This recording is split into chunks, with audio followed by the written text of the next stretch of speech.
All right, hello everyone, and peace of Christ to all of you. Today, our topic is very simple and need some listening. Always we hear, even in our churches, that Muhammad is descendant from Ishmael, and many naive who claim to be ministers in churches keep saying that those are descendant from Ishmael. The reason for this ignorance: there was a book written a long time ago, and that book claimed that the Arab are descendant from Ishmael. This is not biblical. This is not from the Bible. This is from one person who created this lie, and then the rest are just copy and paste. Copy and paste tradition is very well known, and sadly we as a Christians, we are the same as the Muslims. We copy paste too. This is not only the Muslims they do, even Christians they do. I'm wondering how many of us, when a priest he say that the Arab are descendant from Ishmael, how many of us ask him, where do you get this from? What is exactly the reference for this? Is that a biblical thing?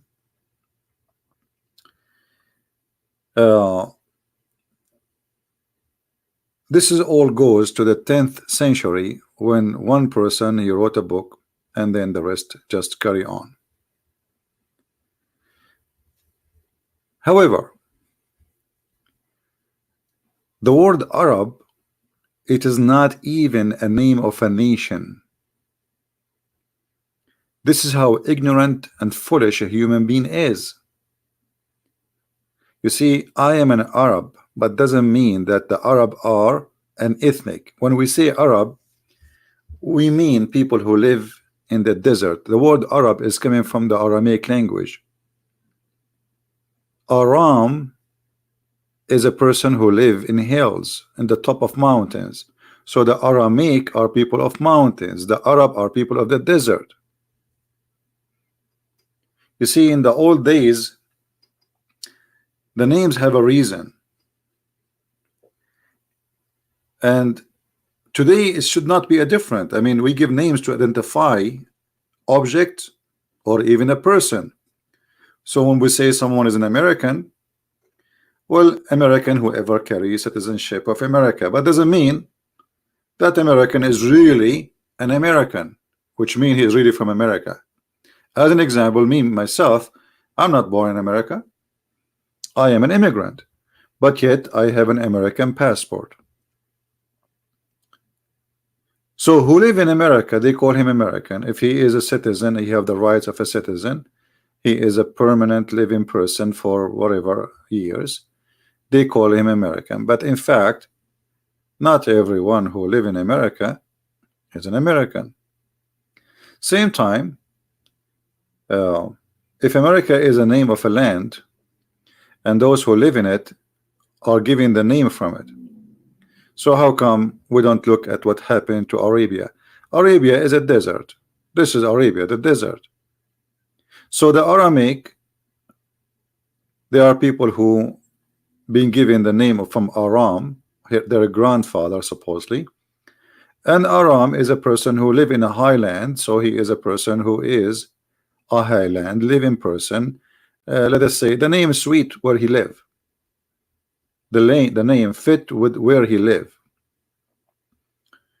Whoever live in the desert, they call him Arab. It doesn't matter who is he. It doesn't matter even what language he speak. And then we go to what is called Arabic. Arabic is not a language by itself. Arabic is born of many languages.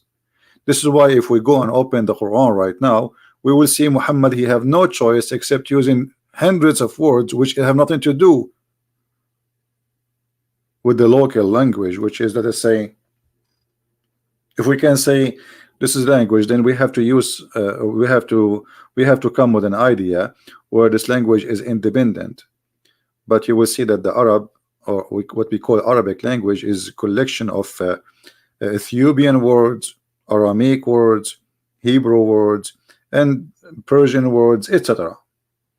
So this language was, let us say, uh, many languages, and those many languages then merged together, and then they made a new language. But the fact, it is not really new. It's just using the old, and as everywhere, the local, they have their own dialect. If you notice, when Muhammad, he was speaking about Allah sending him the Quran, and Muhammad, in order to cover himself, because he keep forgetting the Quran, and he make the Quran, or a new Quran, which he cannot recite the old verse twice correctly, so he come with this new lie, saying that Allah, he sent him the Quran in 7 letters. Seven letters. If you ask a Muslim or Muhammad, and he will say to you, the 7 letters are 7 dialect. 7 dialect. And you will notice here that Muhammad, he used the number 7. And there is no way the Arab, they have 7 dialect, which mean, the Arab in the desert, they have thousands of dialect. What 7 dialects? Actually, if you go right now in the Middle East, you will find that every city have its own dialect, and not only every city, it can be even every territory of the city, it speak differently from the other side of the city. So those are not one nation. Those Bedouin, they are from many different places, and I believe that there's a huge influence, or let us say inheritance, of people who they are coming from India or Pakistan today into the Middle East. If you look at the pictures as an example, let me show you some images.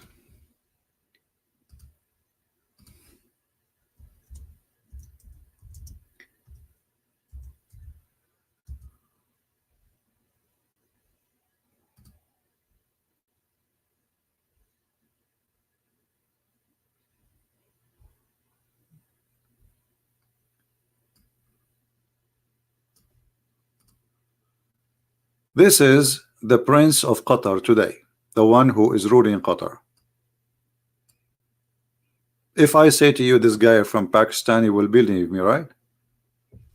If I say to you he is a Pakistani, none of you will object. Is that correct?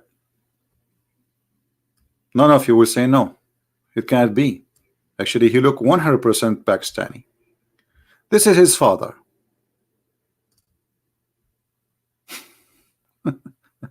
He is a Pakistani, isn't he?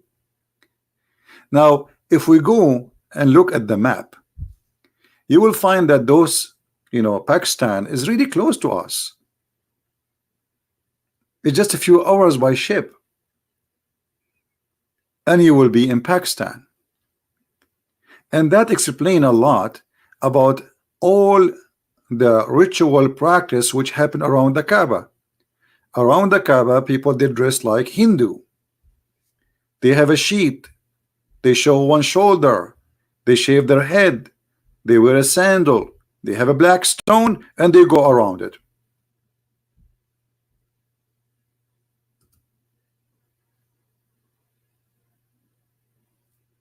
You understand me?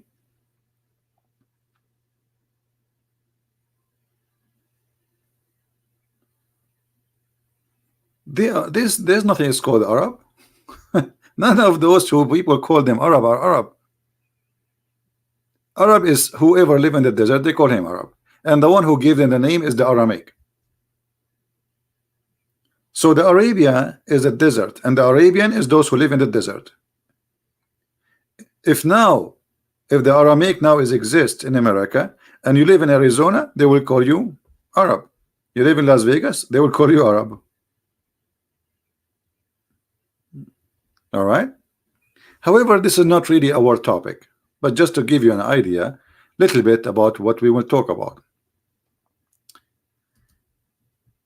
Uh, the problem is because of the copy paste method, the Christians they start carrying words and they spread it uh, even through those who they are ministers and priests. There is one problem always we have to face in our churches, that there's many people they are not qualified to be in this stage, and yet they became our teachers. I found this is online. A Muslim guy, he made this. Descendant of Abraham, Adam, Noah, Abraham, and then Isaac, Ishmael. And then he put on the side religion date, Hinduism, Moses, the Torah, Jesus Christ, and suddenly he made a line all the way from Ishmael to Muhammad. But you see, you will not find anywhere in the Quran where it says that Muhammad is coming from Ishmael. I mean, how that is missing in the Quran? You know what I mean? Like, who is a Muslim want to show me one verse in the Quran that says Muhammad is from Ishmael?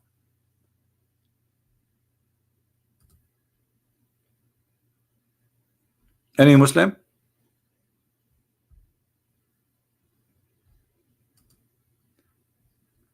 How come in the Quran give us details? Jesus is the son of Mary. Okay. Ishmael is the son of Abraham. Wonderful. Jacob is the son of Abraham. All those are the seed of Abraham. Israel, which is Jacob name, you know. Isaac, the tribes, all of those are the children of Abraham.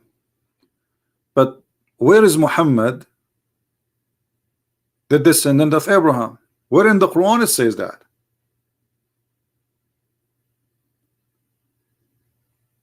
And here we need to ask ourselves a very simple question. If the Quran, the book of Muhammad itself, never says so, so how the Muslims they come to this idea that Muhammad is from Abraham? Any Muslim can tell me? This is the Quran in front of me. Who is a Muslim want to show me where a verse that says that Muhammad is from the children of Abraham, or he is from Ishmael?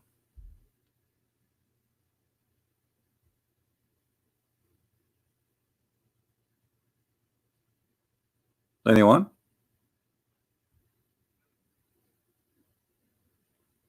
You see, even the Quran mentioned to us details. Abraham have a children's, but if you you know, and those details are coming stolen from the Bible, not from Muhammad. Muhammad, he have no idea. You see, Muhammad, you do not know what Ibrahim mean. And by the way, there's nothing that's called Ibrahim. Muhammad was so confused. Sometimes he called him Ibrahim, sometimes he called him Abraham. As usual, he have no idea.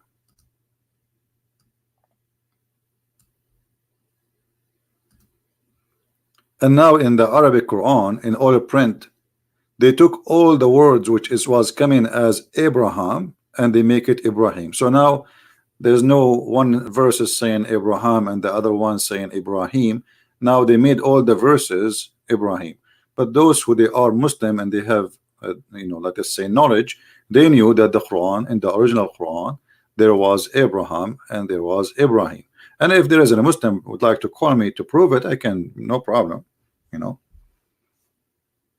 Well, what we need is somebody who speak Arabic, and we will show you.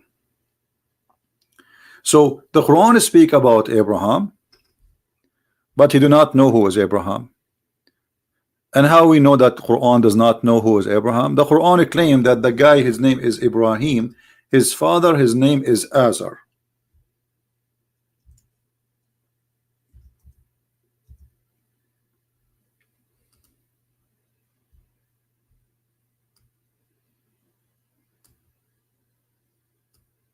Have you ever heard of a God who do not know the real name of the father of Abraham? This is how Muhammad he put it, and this is what Muhammad he thought about it, and this is what Muhammad he taught it. But the fact that this word Azar is coming from the old Aramaic, which means foolish or fool. So Abraham was saying to his father, foolish, foolish, are you going to worship idols? But because Muhammad is a thief and he stole this sentence from somebody else, he thought that Azar is the name of the father of Abraham. So it's confirmed that the founder of the cult of Islam, he do not know what is the true name of the father of Abraham, which is mentioned clearly in the Old Testament.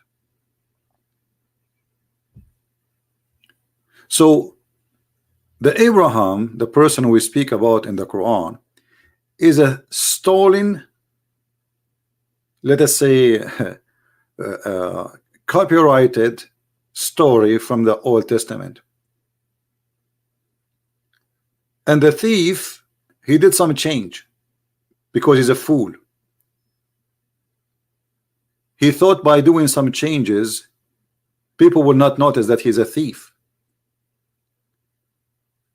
And by doing those changes, he got himself busted.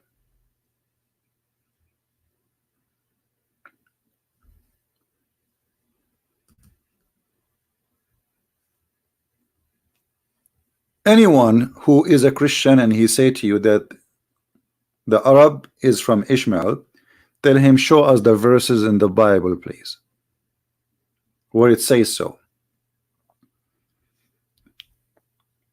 Can we do that? I mean, isn't it hard? Is it hard to say, okay, show me where it says that he, those who you call them Muhammad and etc., he is from Ishmael? Where do you get this from? Can you show us? Why you don't ask him, show us? There's a few verses in the Bible speaking about Ishmael and his children, and none of them saying what they are saying. Not even one.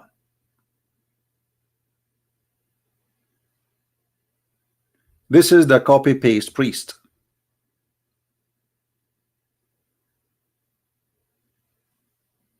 This is the copy-paste priest.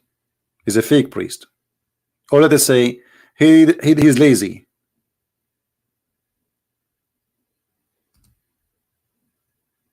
He decided not to study. He decided not to learn. He decided not to ask questions. He decided not to know. Because if somebody says to me, well, Ishmael is the father of the Arab, shouldn't I check first who are they, the Arab, and then see if really this is true? As the Bible says, all those who they are from Ishmael, including Ishmael, they live in what is called the territory of Gaza today, the Delta and Gaza, between Egypt and Israel. This is where he lived. And that's very normal, makes sense. Why? Because his mother is Hajar and she is Egyptian. Secondly, if you look at the names of the children of Ishmael, you will not find a single one is an Arabic name. To make it simple for you, I mean, why in the world I will not carry the name of my grandfather? Even now today I speak different language. I will make it simple for you. How many of you, their names today is John, but yet you are not a Jewish? I mean, you are not descendant from Israel. How many their names is Israel, but they are not descendant from Israel? How many their names is Ishmael? So why in the world the descendant of Ishmael, they stop using the names of their fathers? So if the Arab belong to Ishmael, then we should have all the names of the children of Ishmael belong to those Arab, but we don't find them. And for those who speak Arabic, in 2 seconds he will notice that none of those names fit with the Arabic language, and they mean nothing in Arabic. So the question will be, What language Ishmael he used to name his children? You know what I mean?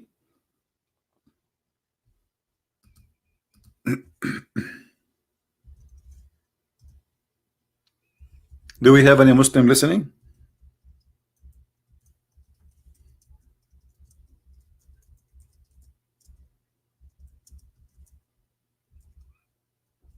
Any Muslim would like to call us?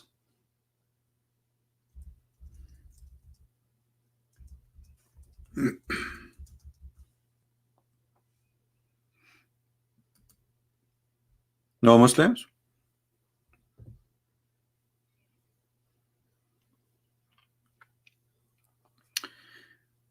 And you know, many people they counter any name of any nation or any group who live in the Arab desert. They call them all Arab. So there is ancient nations who live in the Middle East. Let us open the map.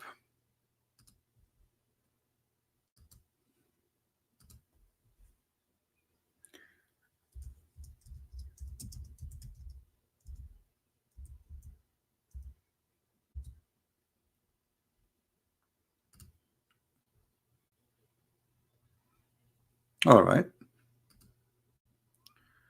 This is the map.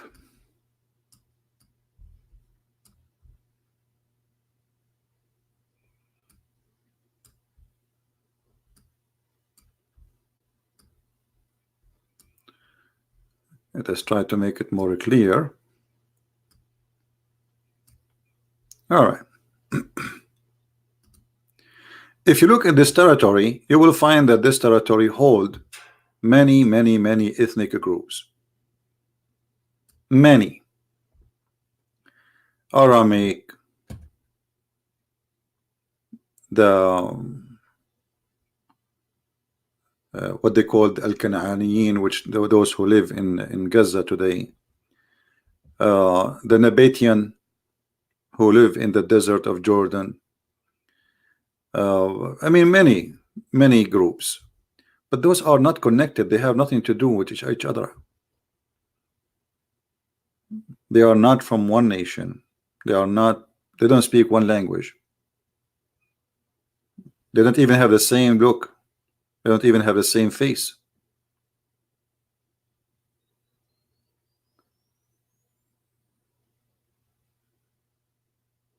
And because of the invasion, many invasions happen in this land. I mean, this land never stopped having invasion since it exists. Before Alexander the Great and after Alexander the Great, nothing changed. So you will find that the look of those people are very between them. Some they have blue eyes, some they have green eyes, some they have dark skin. When we say dark, does not mean black, but darker. Some they have big nose, some they have tiny nose, some they have you know, I mean, like if you go right now in Turkey, the Turkish are coming from the Mongolian, and the Mongolian, all of us, we knew that they are Asian. But Turkey, after they occupy the empire, the East Empire of the Roman Empire, the Constantinia, they rape all the blonde women who they are there, and now Turkish people, they don't look like Mongolian at all. They look like almost European, and actually there's a lot of them, they are totally blonde. So this is a land nobody can claim to belong to any ethnic group unless he is from certain established group like the Abrahamic. And the Abrahamic themselves are not one ethnic. They are like, let us say, groups of ethnic, but all of them, they belong to Aram. Like they are old, let us say, a civilization of the Abrahamic destroyed, then a new civilization are born of the Abrahamic from their children. So we can say they are connected, but they are different at the same time. So now, you know, if you go and study the Bible carefully, you will find that the children of Ishmael, all of them, they came and live in this territory. Let us draw a line, you know, so people can see with us what we are talking about. We can say, generally speaking, that they live in this area.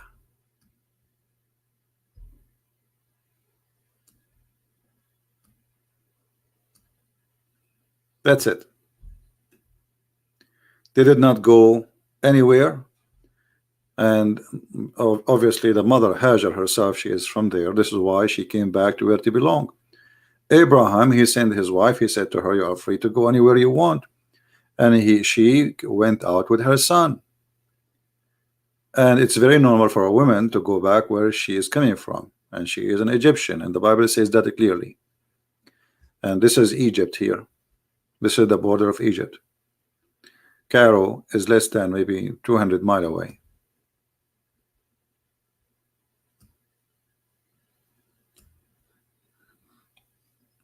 People who live in the desert here are called Arab for a very simple reason, because the word Arab means desert.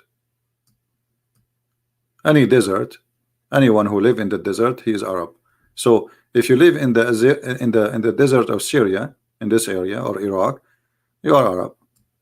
If you live in the desert of Saudi Arabia, you are Arab. If you live in the desert of Arizona, you are Arab.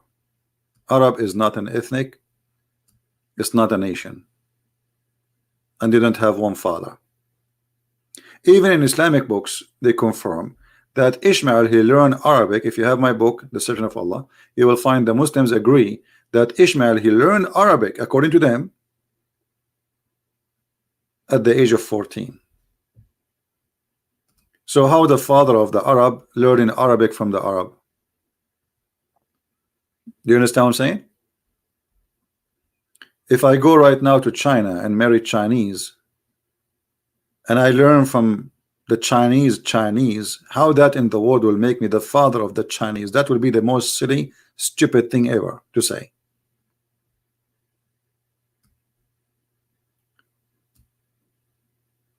Always the son belonged to his father. So if Ishmael is from Abraham,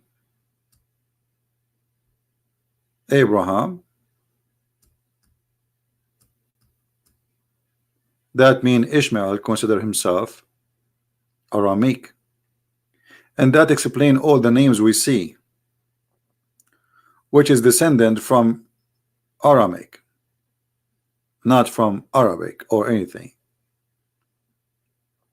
All the names which is sound like Hebrew, because Hebrew itself is born of the Aramaic. Hebrew is just a new language of the Aramaic language. This is why when you pray, all of you, and the Muslims, they copy that from the Hebrew, and they copy it from the Aramaic. When they end the prayer, they say Amin. You will see that the Christians, Muslims, Jews, they say Amin. But this is because of the theft of Muhammad. Otherwise, this is have nothing to do with the Arabic. This is an Aramaic word. Mean I agree, I believe, I go for that.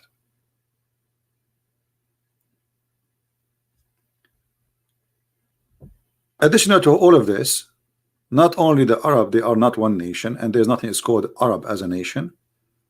And Ishmael, his children have nothing to do with the Arab. Remember that Moses in the Bible, he did marry a Bedouin woman. Moses, I never heard of priest saying that Moses is the father of the Arab. I mean, let us say for the sake of argument, somebody will say that Ishmael, he married an Arabian woman. Okay, well, Moses married an Arabian woman, desert woman. We told you that the word Arabian mean desert, Bedouin. This is what Arabian mean, a Bedouin person.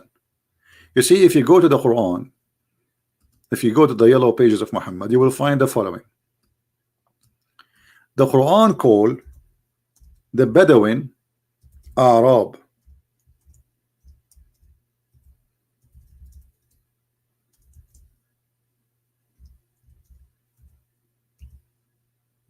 The Arabian. All those verses are mentioning the word Arab. Arab. What does that mean?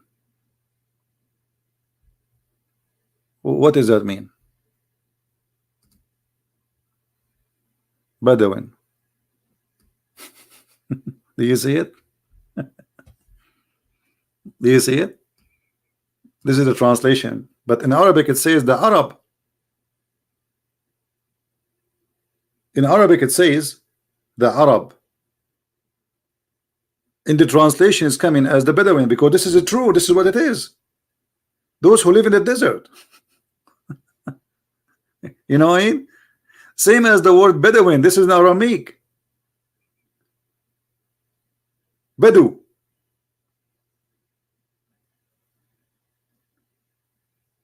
Everything you see in front of you is born of the Aramaic. Even this language here in front of us, with the letters, with the way it is written, this is Aramaic.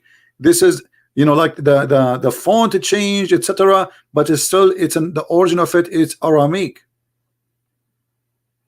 This is a new way, by the way, to write Arabic. I mean, this is not what this is not the way the Arabic was in the time of Muhammad.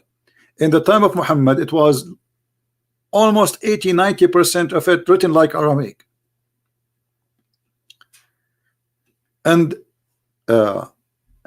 if you look at those numbers we see in front of us, those are Aramaic. The numbers you use today, like in English, you know, 1 2 3 4 5 6, this is the alphabet, and it is numbers in the same time. Aramaic are the most interesting, smart, intelligent nation ever exist in history. The word Europe is Aramaic. The word Africa is Aramaic.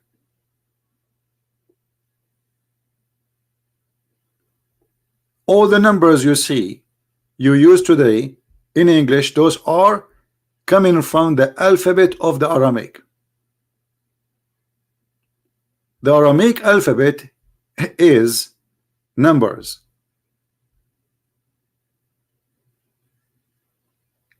Maybe we should make a,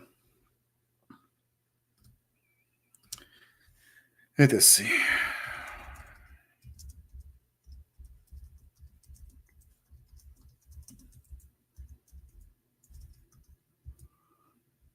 Maybe we can find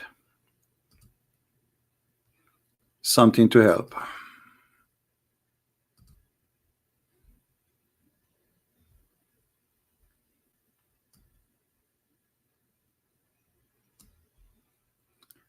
All right. But maybe not too much clear, but you see, this is the alphabet you are using today. The numbers you are using today are the alphabet of the Aramaic.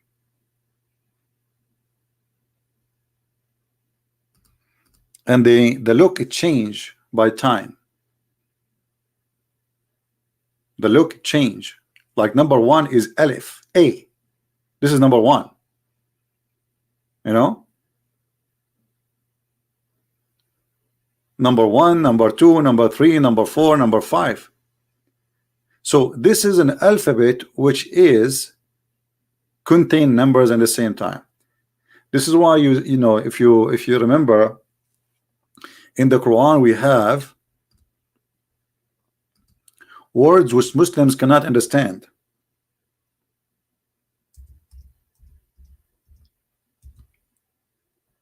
Kahayas, chapter 19, verse number 1. If you ask Muslims what this is mean, kaf, ha, ya, ain, sad. In fact, it doesn't say that in the Quran. It doesn't say kaf, ha, ya. That's silly. It's one word, as you see here. It is just one word. Kahayas. What does that mean? They don't know. Allah knows best. And they start guessing. Everyone give you his own guessing. Kahayas simply is collection of Aramaic numbers, which is alphabet, which is equal to numbers, which will give you a sentence. I mentioned to you before that Kahayas is a biblical sentence.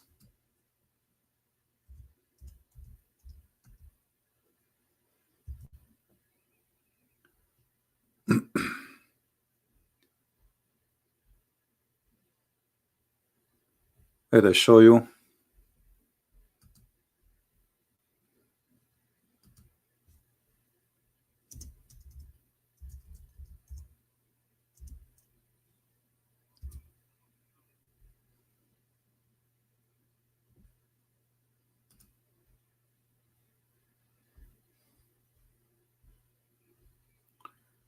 All right.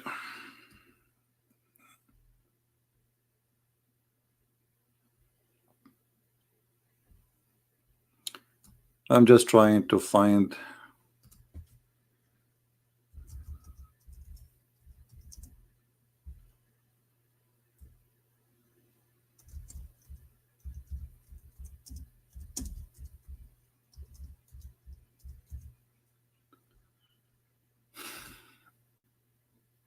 Here we go. We found something to help.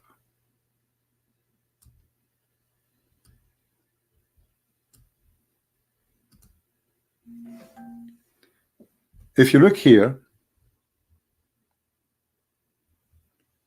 you will find in the Arabic alphabet, which is coming from the Aramaic alphabet anyway. I don't know if it's clear for you or not. This is the letter Alif. Hold on. It's asking me to log in too. Hold on. We click by mistake.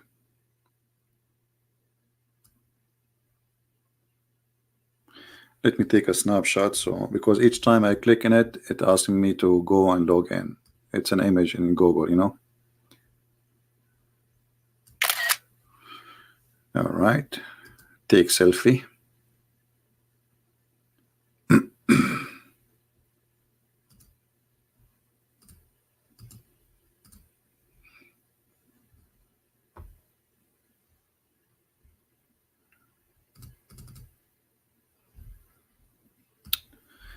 All right, sorry for the little bit of delay. Now we have it. All right, and let us take this one down. All right, here you see those are the Arabic alphabet, which is born of the Aramaic.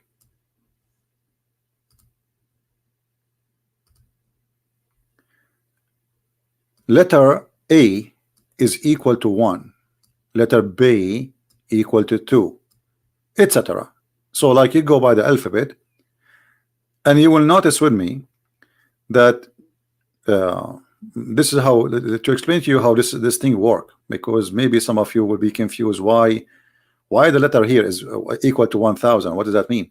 So from the letter 1 to the letter 10, yeah, the numbers are equal to its position by order. So letter A is equal to 1, letter B is equal to 2, letter J is equal to 3, etc. And then the last letter in the number 10, the letter number 10, yeah, is equal to 10.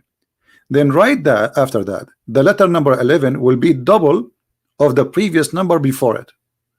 So letter number K or K is equal to 20, which means we add just 10 to every number to follow. So now L is equal to 30, M is equal to 40, etc. until we arrive to the letter number 20. And then the number will be double to the previous. You know what I mean? So this is the letter here. You will notice here right away it says 100. Qa is equal to 100. Letter after it is equal to 200. Letter after it is equal to 300, etc. until we arrive to 1000. Okay, what does that mean exactly? If we go back to Kahayas, we can take those numbers and we will see what they are equal for. As you see here, Ka is equal to 20. Let us make a different color. This is letter K equal to 20. Now, where is the letter H? Letter H is number 5. Where is the letter Ya? Is equal to 10. Where is the letter A?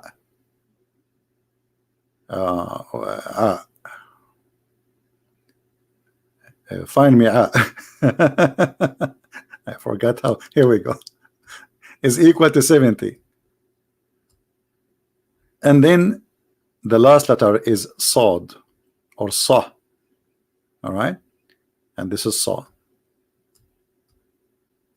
So if we calculate those letters together, the total will be a number which is equal to the sentence, which is saying, actually, let us show it to you in the screen so you can understand it better. I will put the letters next to each other. Give me a second.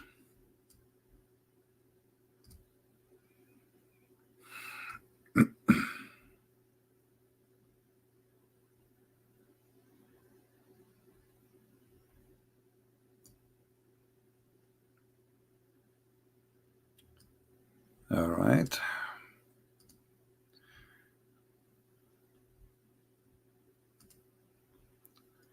This is the word kahayas equal, K is equal to 20, Ha is equal to 5, 10 is equal to 10. Sorry, Ya is equal to 10, A is equal to 70, and then Sa is equal to 90. Total is 195.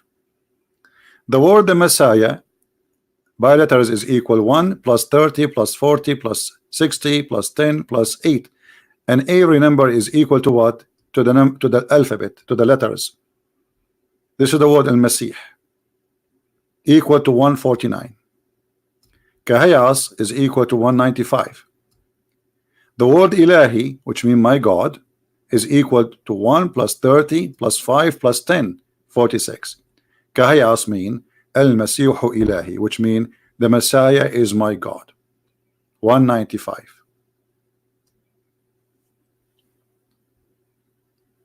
Muhammad is a thief. He stole that word. He do not know what it does mean, and not a single Muslim can tell you what this word means.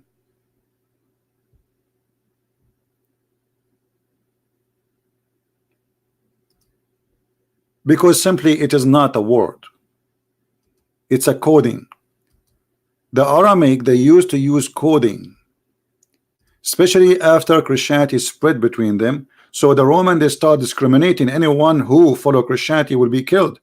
So if somebody want to say to somebody, the Messiah is my God, he will say Kahayas. The Roman, if he speak Aramaic, still he will not know what he's saying. What does that mean? If somebody wrote a letter to somebody, he will not be able to read it, because what does it mean? It means nothing. Which language is that?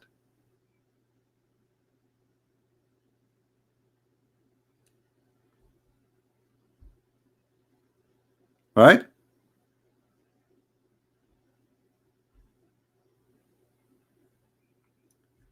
And there is something very important we need to remember about this Kahayas.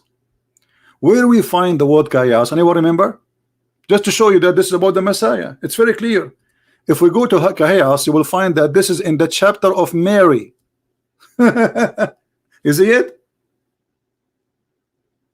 It's obvious. It is in the chapter speaking about Maryam. The first verse in the chapter of Maryam, it says, the Messiah is my God.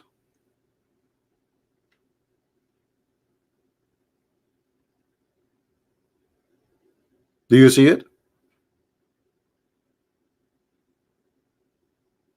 No, the Muslim do not know what the Messiah mean. You know, you see, this guy, Mr. Justice, he says the Muslim know that the Messiah is the anointed one. Show me where your prophet says that. Show me where your Quran says that. You are getting this from the Bible, from the Christians? Where do you get this from? So, a clear evidence. And then, oh, actually everything in front of us is making it clear that This is about the religion of the Jews, and this is about the belief of the Jews, and this is about the God of the Jews. I told you 1,000,000 times that the names in the Quran, all of it belong to the God of the Jews. When a Muslim he say Ishmael, do a Muslim knows who is a Muslim when I tell us what Ishmael mean? They don't know. The second you say Ishmael, you are speaking about the God of the Jews. What his name? What they call him? All those names belong to the God of the Jews, the God of Moses. When you say Israel, Israel, Ishmael, even Abraham, Zechariah, all of those names are summaries of the God of the Jews. So every single page in this Quran proving to us that Muhammad is a thief and he stole names from the Bible. He do not know what they mean. No, I'm talking about names which are in the Quran, not different names. And this is what happened here. Kahiyas, Muhammad, he took it, you do not know what it means. You go to interpretation, every Muslim he give you his own. They start like predicting. Maybe ka mean kebab. They don't know.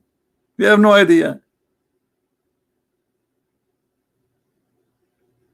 Because this religion is a theft. If there is any Muslim would like to call me, please feel free. All right, I will be happy to hear you. Now there is something very important too.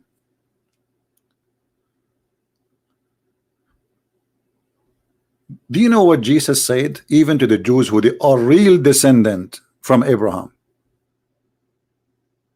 Anyone remember?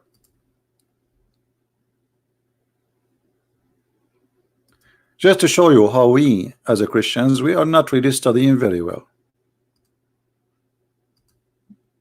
We are not giving our book the time which deserve to learn from it. If we go in the Bible, let us see. Give me a second, please.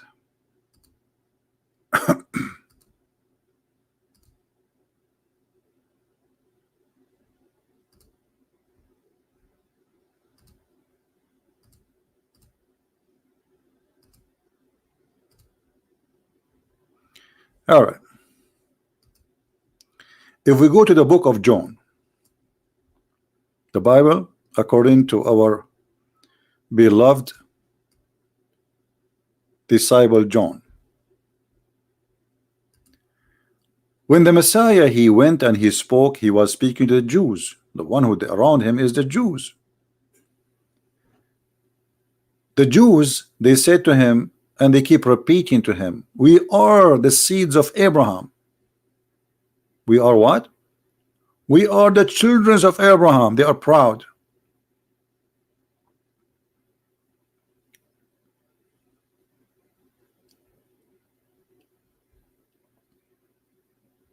And those are the real seeds of Abraham, not like Muhammad, who have nothing to do with Abraham, not even close.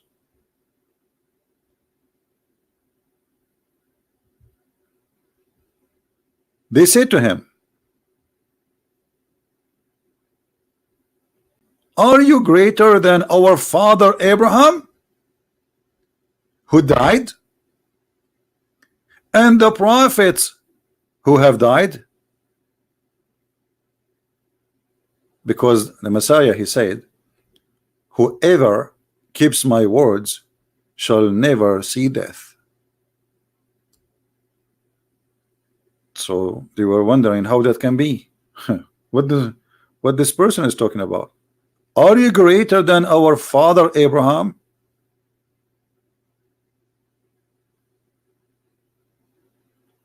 Abraham is dead. The prophet are dead.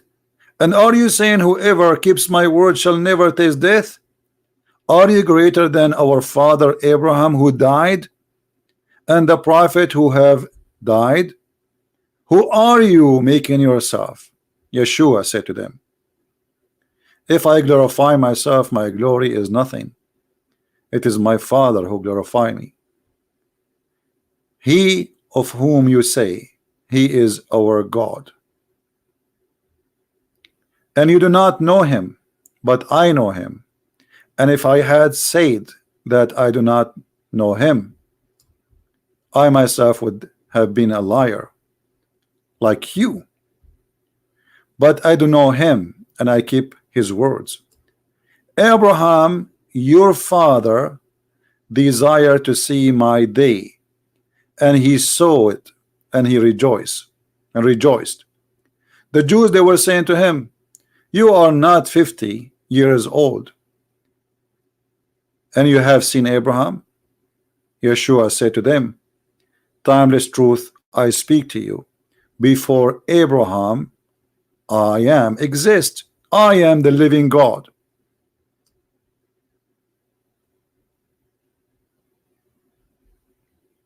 So when somebody says Abrahamic, what does that mean?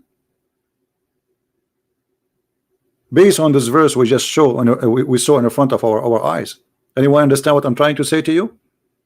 When somebody says I am Abrahamic,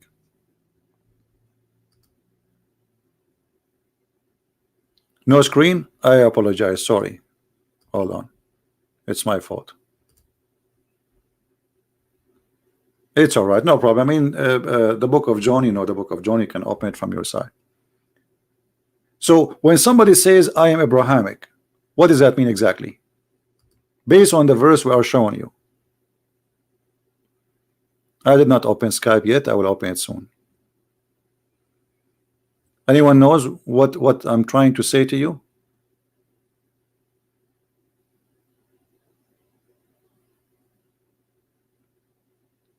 What Abrahamic should mean? The blood of Abraham? Maybe. Actually, it's more than that. Look, read carefully with me. Read carefully.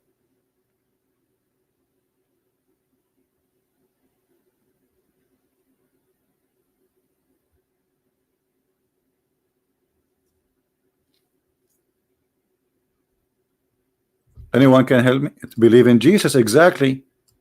To be Abrahamic is to be as Abraham. He rejoiced when he saw the day of Jesus.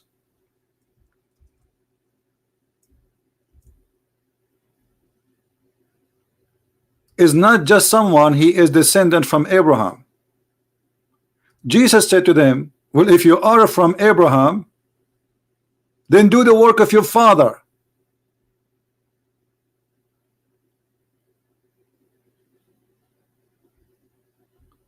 The answer, they said to him, Abraham is our father.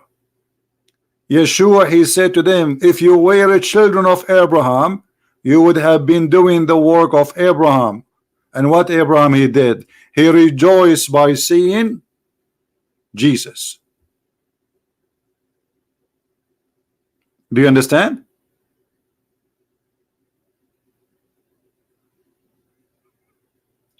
Do we understand? So this is the biblical teaching about the seeds of Abraham. The seed of Abraham is not somebody is born of Abraham, is somebody believe in the God of Abraham, which is the Messiah, the Jesus the Christ. And who is the one who's saying that? This is the Messiah himself. This is not a priest. Don't follow a priest. Don't follow foolishness. This is the Messiah, the Lord himself. He says to the Jews who they are really from the seeds of Abraham. They are not making it out. They are not fabricating. They are not lying. They are saying, yes, Abraham is our father. He is our great father. And yet Jesus saying to them,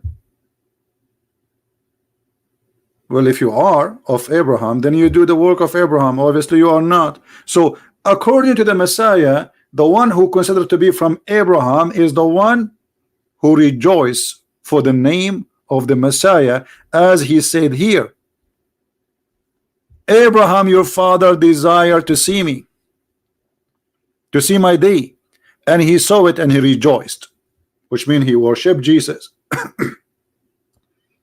He prayed to Jesus and he accepted the Messiah as God.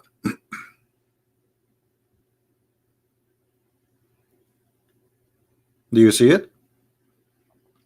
Which means even if somebody he is from descendant of Abraham in real, still he is not Abrahamic. Because to be Abrahamic is to be Christian, not to be descendant from Abraham by seeds. Do you understand?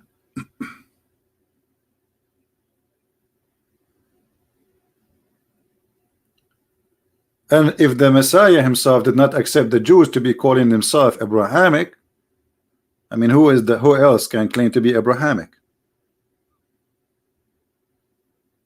And from this we understand that Abraham was a Christian.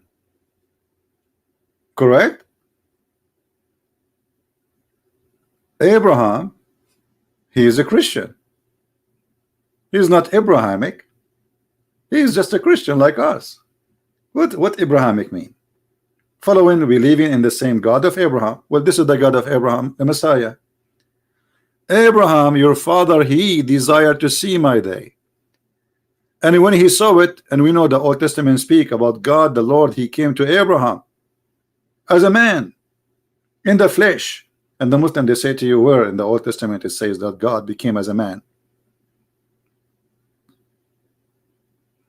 And you will see here the Messiah said, before Abraham would exist, I am the living God. And yet they say to you, where Jesus says, I'm God.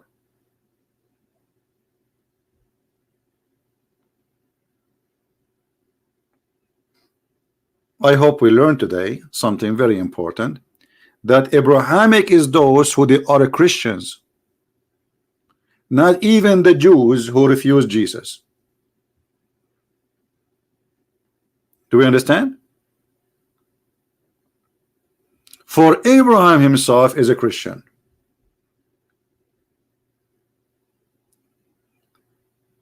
And to be Abrahamic is to do the work of your father Abraham, not to be Abrahamic by name, not to be Christian by name.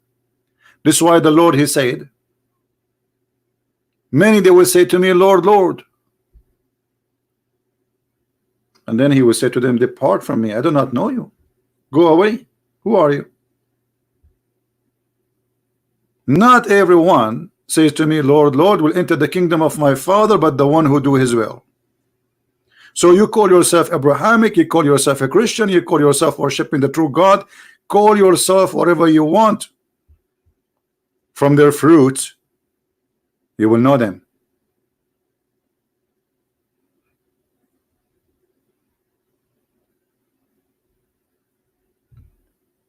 That is the truth, my friend. I will open my Skype in case there is a Muslim want to talk to us.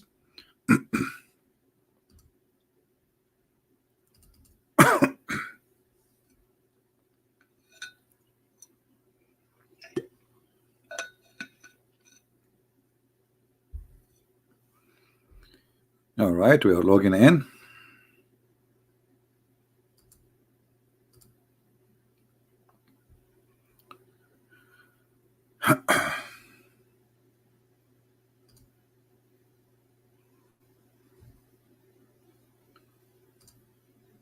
All right.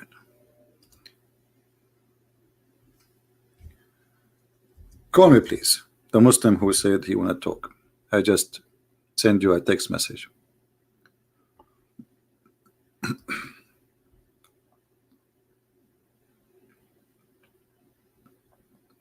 So what we learned today is the following. If anyone says to you, I am Abrahamic, then you say to him what Jesus said.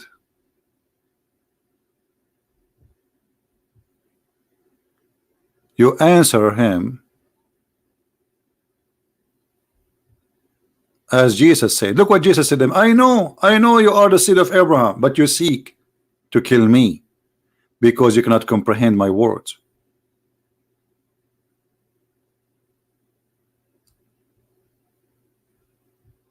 They said Abraham is our father. He said, if you are children of Abraham. But he just said to them, you are children of Abraham. I know. So he is saying to them, if you were truly, not by seed only, because children of somebody is somebody is being proud of that person, of what are you proud about Abraham? What he did exactly is about believing in the true God. That's all. This is the only thing you can be proud about Abraham. Otherwise, Abraham is the same as any other man. So if you were of the children of Abraham, then you do the work of Abraham. Did Muhammad do the work of Abraham? Did Muhammad teach the teaching of Abraham? Let us see this Muhammadan, what he want to say to us.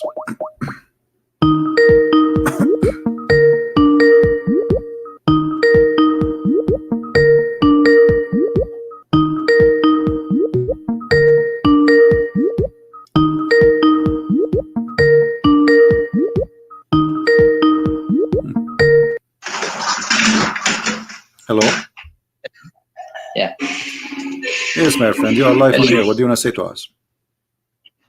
You were the one who called me. Yeah, but because you told them you want to talk to me, correct? No, I didn't. Okay. Who told you? Here we go. Why you send me this guy? Why you send me this guy? So how we knew your ID if you are not asking me to call you? Why you are giving us your Skype ID? To put it in the saloon as a picture? To make jelly ice cream with it?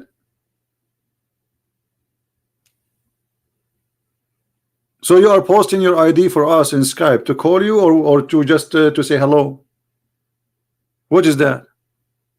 What a drama.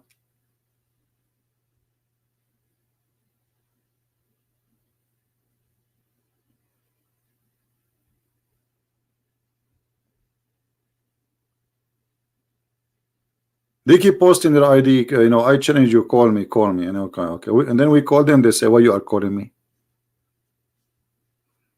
Do we have any Muslim would like to call us?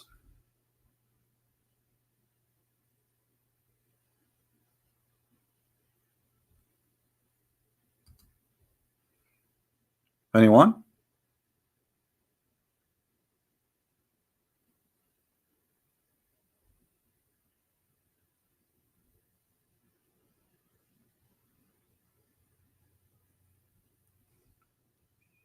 Any Muslim would like to call us? Mayday, Mayday.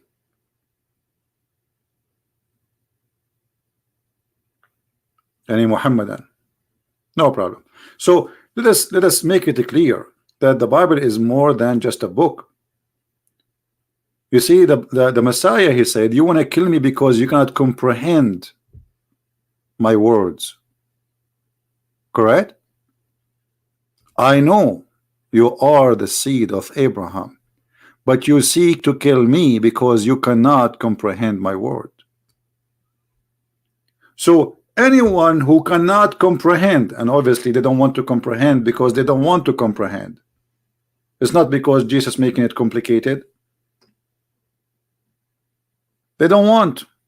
They play arrogant. They play the ignorant. They knew he is saying that he is God. He knew that he is coming God in the flesh. He is saying that clearly, and this is why they put him in the cross. So when Muhammad he denied the Messiah to be divine, he is not Abrahamic.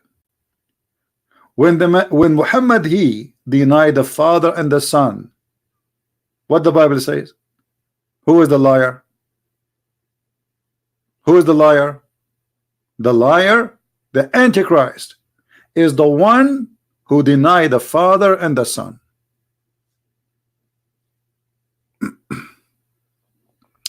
Mr. Light, please don't use those language in Arabic. There's no need for Ibn Jazma, and what does that mean? I mean, come on.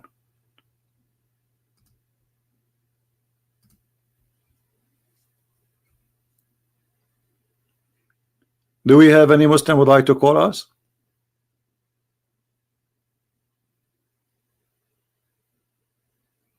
Don't use a bad language, and don't, be mature. Don't speak like Muslims. I will block you.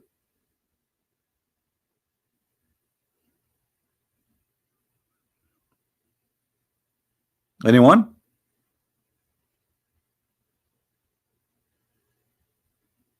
Who is a Muslim? He is proud about his religion. You see, the Muslim, they keep saying to us, we are people who believe in one God. Okay, who's your God? You don't even know the name of your God. I never saw one Muslim he knew what his God name is.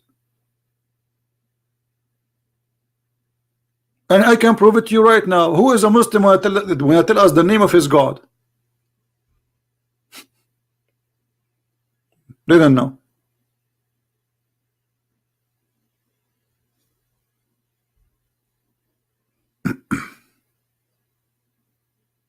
They don't know what Abraham mean. They don't know what Ishmael mean. They don't know what Israel mean. And not only that, you know, if you go in the Quran, I mean, this Quran is really funny. Just to give you an example.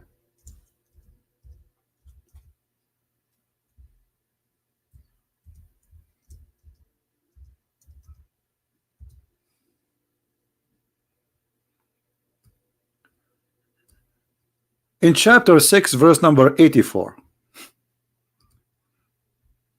This is a hilarious book. And we gave him who? Abraham. Okay, we gave him who? We gave him Isaac and Jacob. Okay, where is Ishmael? What happened?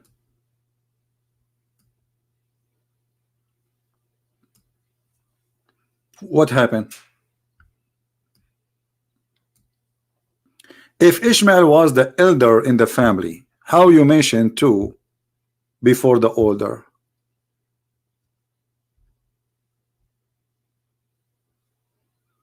You know what I mean? And then look at this mixing.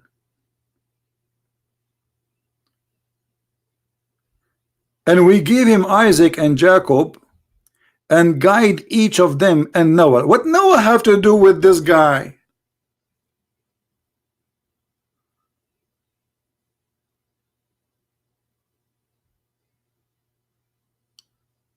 How Noah story jump in this verse? We are talking about Isaac and Jacob and Abraham, and Noah we guided before, and then he go all the way back, and then suddenly he go to the middle, and from his offspring David. What? Why you put Noah here? And Solomon and Job and Joseph and Moses and Aaron, and then he go and he jump and Zechariah and John and Isa, not Jesus, and Elias. Do you know who's Elias? Any Muslim can tell us who is this guy Elias? Who is Elias? Just to show you the theft. Any Muslim can tell us who is Mr. Elias? Didn't know. They stole names.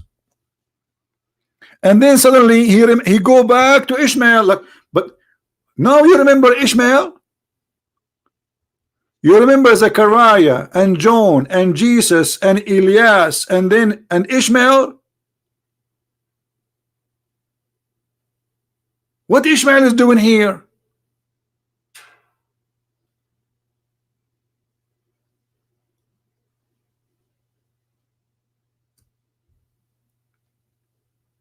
Is that in order? I mean, is Ishmael is the brother of Elijah or something, or Jonah?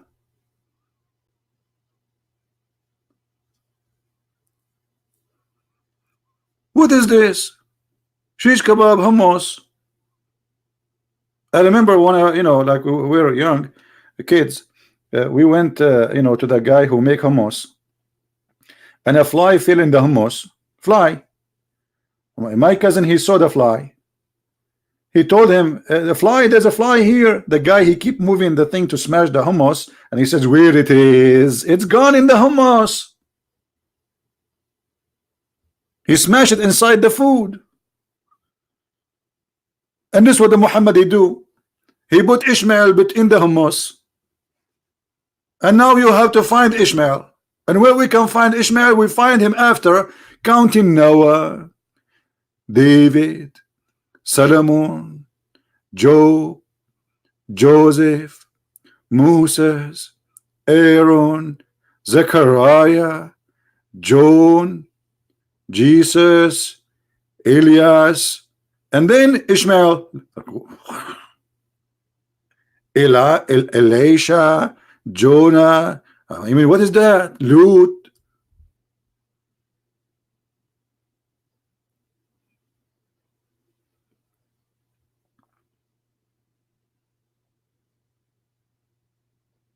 This is what happened when you have a fake prophet. And now, if we ask a Muslim, Ishmael is the son of Abraham from who? Any Muslim can tell us?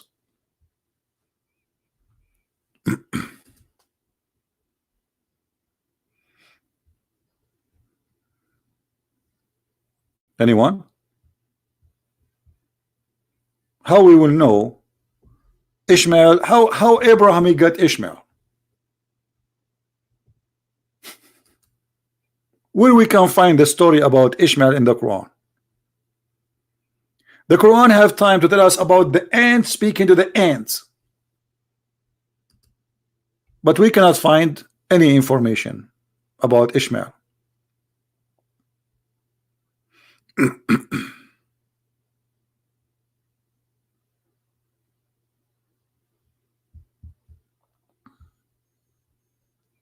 Any Muslim can tell us where we can find?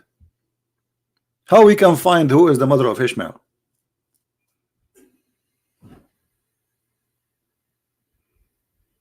Anyone? How we can find where Ishmael lived after that? You see, the Quran, it says,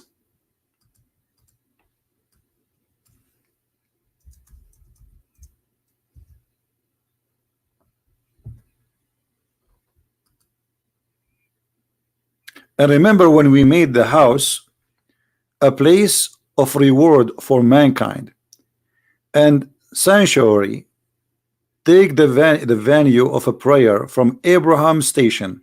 Okay, Muslims, how we will find where Abraham's station is located, where it is? Here we go. We have the Quran in front of us. How we will know what is this station? Is that the house he built in Israel? Or this is the house which you Muslims go around? How we will know what house? Do you know that all the cities in Israel today, which is called Beit, this is what the word here in Arabic here it says Beit. This is Abrahamic. Beit. See, I told you Arabic is not Arabic. There's nothing it's called Arabic. Beit. Beit is mean house. Bethlehem. The house of a bread. Yeah. I mean, there is tons of Beit. If you go and search right now, if you search right now in Israel about how many towns their names start with Beit, which mean every one of those they have a temple. Beit. So Abraham, he built a Beit. Where is this Beit is located? Any Muslim can help us? The Muslim, they say to us, it is the Kaaba. But hold on, look at this. Make this a secure town. It doesn't say, by the way, this. It says in Arabic, اجعل هذا بلدا آمنا. So it's a city. It's not just Abraham and Ishmael alone. There's people there. Secure this country. Secure this cities. Baladan, actually, baladan make more of a a place of busy, crowded place, like a country. So we say, like in Arabic, Biladu Sham, country which is full of cities and towns. So Abraham saying secure the towns. Which town?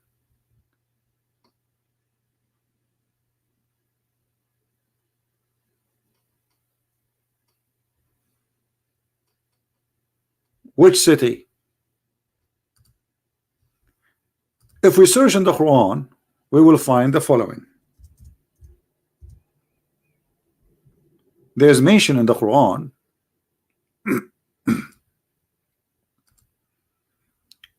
once for the city of Mecca in this verse.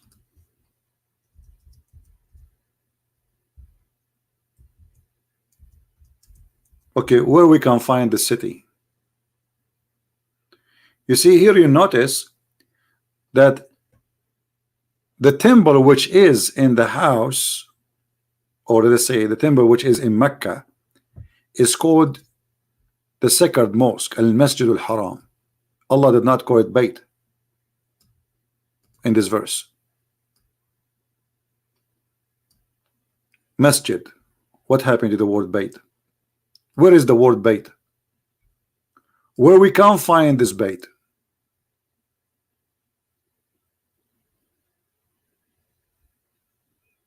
Any Muslim?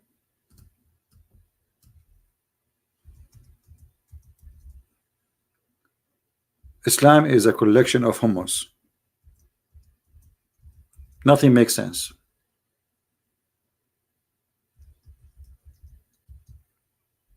Nothing absolutely makes sense. You have to be a genius to collect the dots and make an image, because this is not a book. This is a collection of tale stories written long after Muhammad.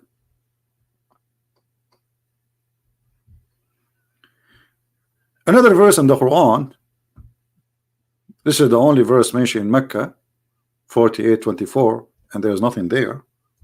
Then we find this in chapter 3, verse number 96.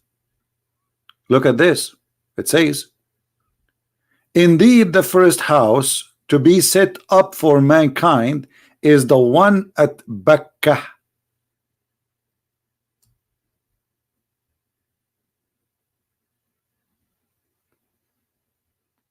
Bakkah. Muslims, where is Bakkah?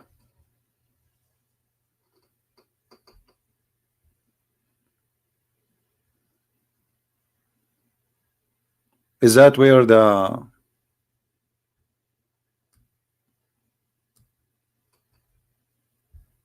city of rock?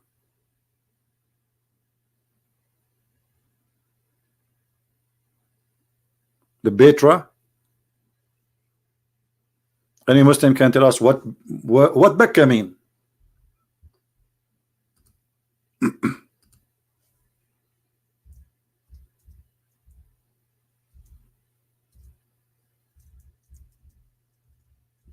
Any Muslim?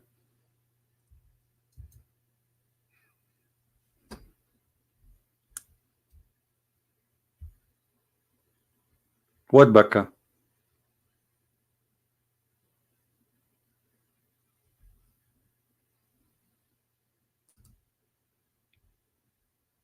Who is a Muslim have an answer? No, actually, I don't believe that this is really the Bakkah is the one in Petra, you know, but there is some they have their own theory, believe this is Bakkah. I have different theory. You see,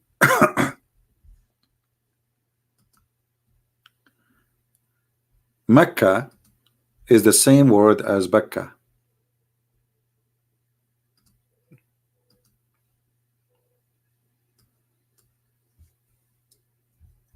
Mecca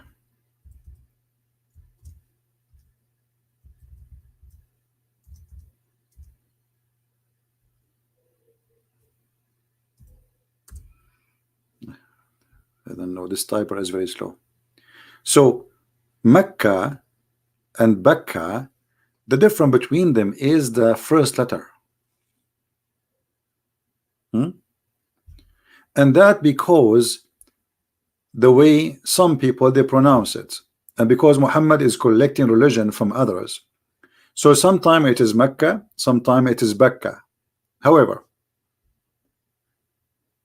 if you remember, I mentioned to you before that there is a house. It's called the house of Al-Makkah.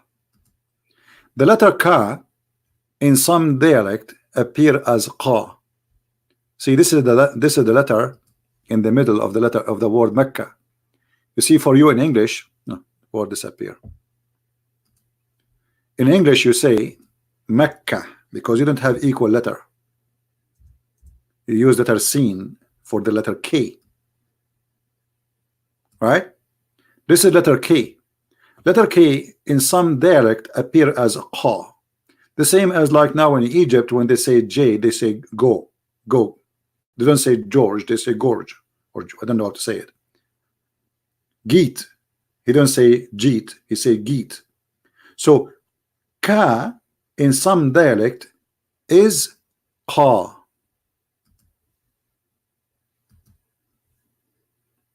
Which you don't have equal letter for it. Makkah.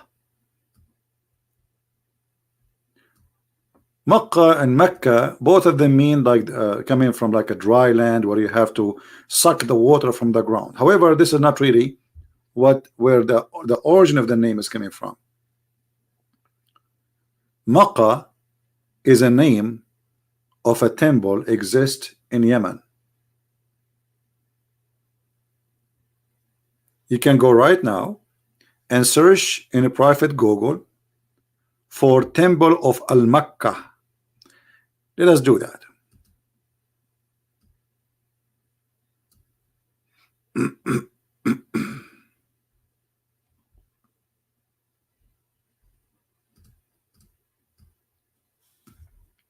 Temple of Al-Makkah.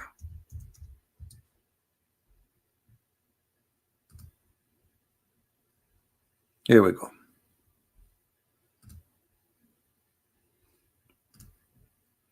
Give me a second, I will put it for you.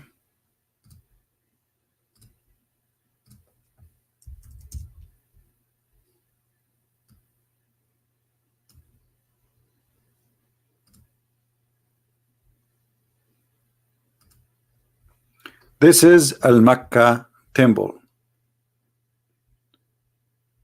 Al-Makkah. You see? Al-Makkah, I told you before that Al mean God, right? So God of Al-Makkah. Al-Makkah is the name of the temple of the moon god, which is built, it's an ancient temple, exists in Yemen. For long, people, they thought it is a temple of the sun. But then later they discover, after they were able to understand the language, which is not Arabic, and this is telling us that when they say that the people of Yemen, they are the origin of the Arab, this is a lie, because all ancient inscribed exist in Yemen. None of it is Arabic and have nothing to do in Arabic. So Al-Makkah temple is Makkah. So what Muhammad he did in the Quran, saying that the first temple was built is the temple of Al-Makkah, the first house of Allah, which is the moon god, is the house of Al-Makkah.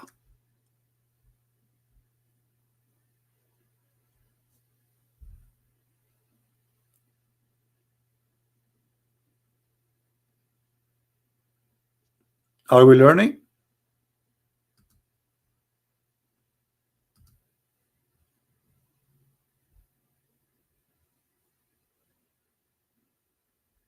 This is what the Quran is saying. And the Muslims are people who they are disconnected with the Quran. You see, the Quran have nothing to do with what they are saying. There's 90% of things Muslims today believe in is not exist in the Quran as they believe.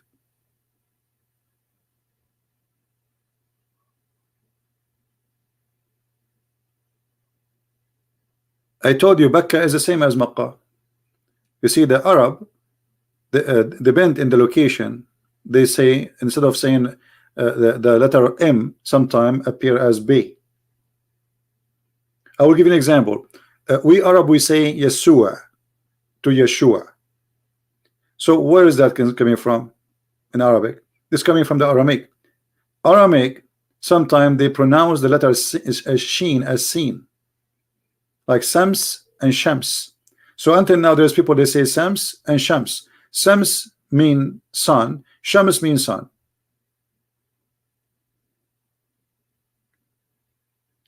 Al-Makkah is the temple of the moon god. It's not the Kaaba they have today.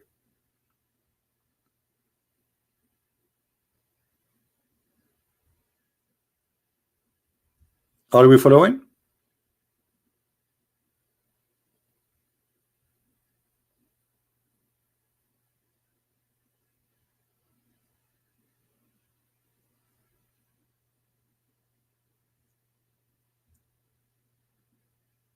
This is what the Quran comes from. And this is the first house of worship built for Allah, the moon god. And this is true.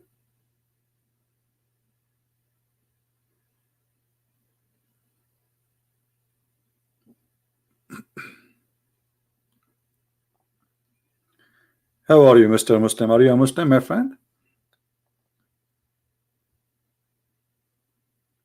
Please try not to flood the text for those who they are posting images.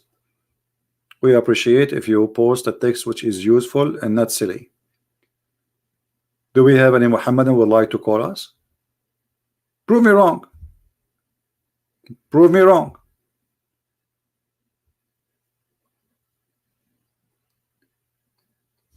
Mecca today is a counterfeit of the temple of Al-Makkah. This is why if you go and see, let me show you more clear evidence.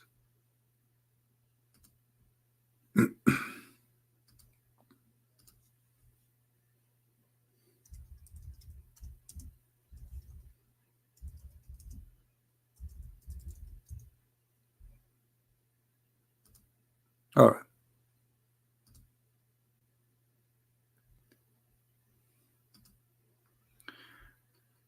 In the Kaaba,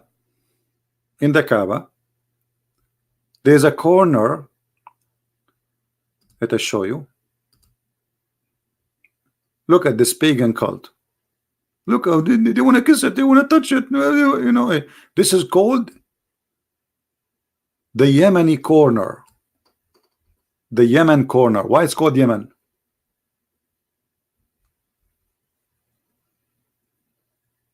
Why it's called Yemeni corner?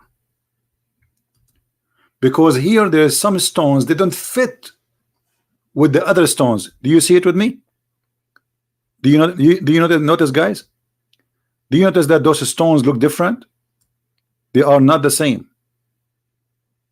What are those stones? Let us see if we can get an image which is more close and more clear. We need more clear image.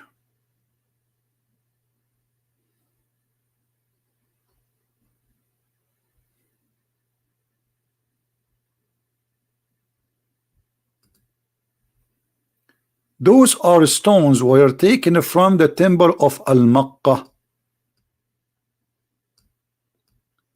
So in order, why you want to go all the way to the temple of Al-Makkah, which is in Yemen, so you can get the blessing of the moon god? We brought you some stones from there. You touch them as if you were in the temple of Al-Makkah.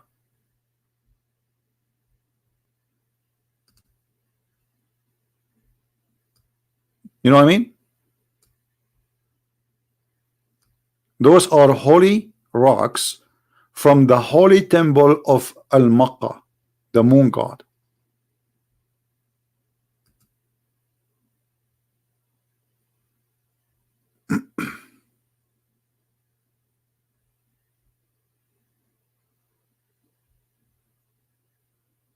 Any Muslim would like to prove me wrong? And this is why it's called the Yemeni corner. Now look, let us see what Muhammad he said about the Yemeni corner. Is the Yemeni corner something special in Islam? Why the Muslims are coming to it to touch it? Look at this. Why they are fighting this one, actually the best. Look at this one. This one is the most clear one. Do you see how clear it is that those stones are inserted there? They don't fit with the rest of the stones. You notice they are coming from different area.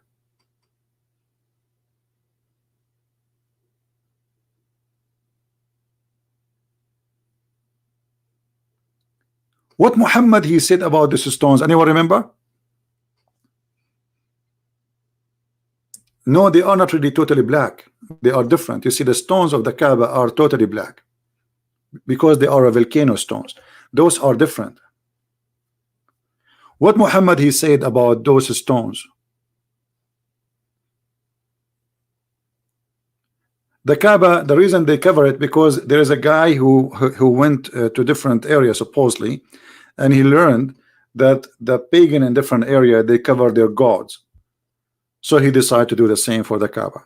This is what they claim. I don't know, but it might be way more deeper. But I cannot confirm unless I have reference. What Muhammad he said, forgive sin. Thank you. Who is the one who said that? Who is the one said forgive sin?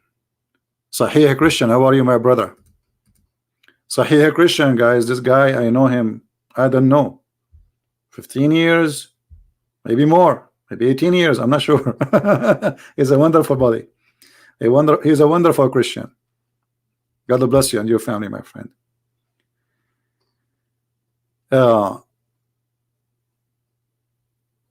If you go in the hadith, as our brother Sahih Christian said, Muhammad claimed that the black stone and the Yemeni cornerstones, they forgive your sin.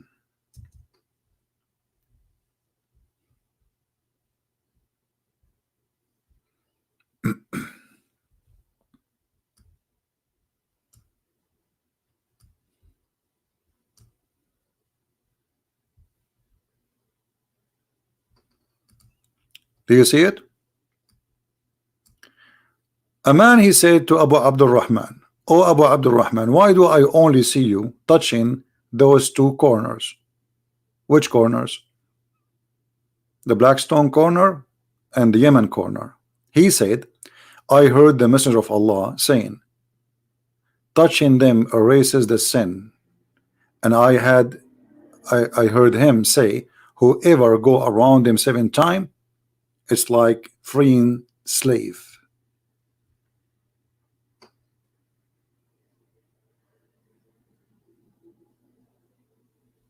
So why Muhammad is trying to say that touching the Yemeni corner will forgive sin? Any Muslim can tell us why? Here we go.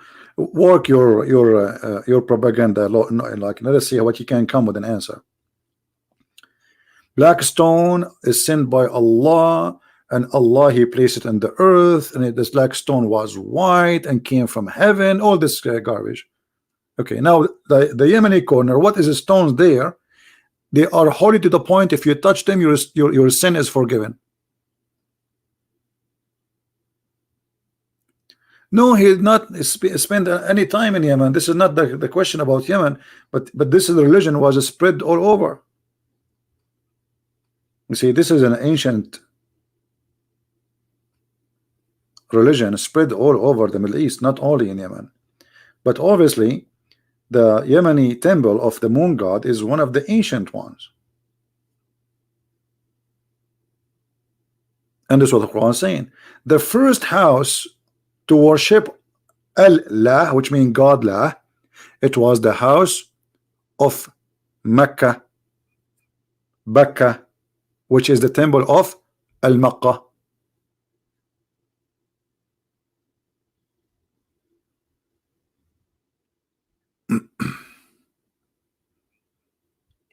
Any Muslim?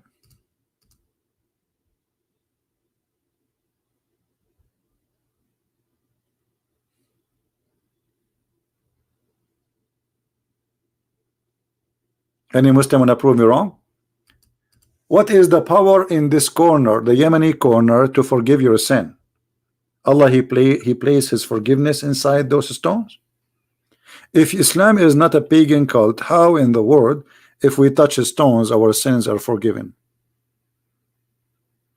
And the funny, the Muslim, they say and they claim that the Hindus are pagan, the Christians are pagan, the Buddhas are pagan, and they are monotheist. But yet their God is a stone.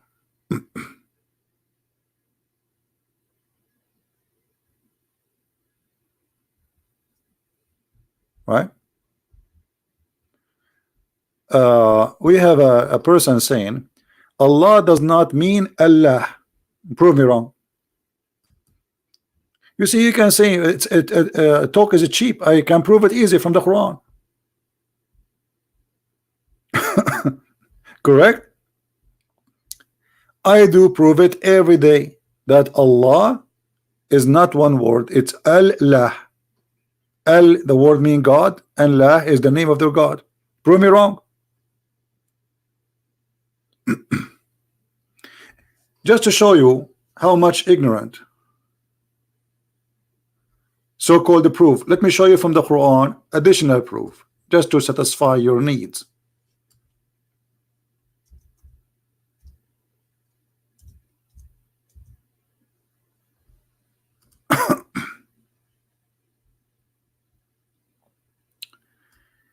If we go in the Quran, we will find the following. And I will show you your Islamic translation.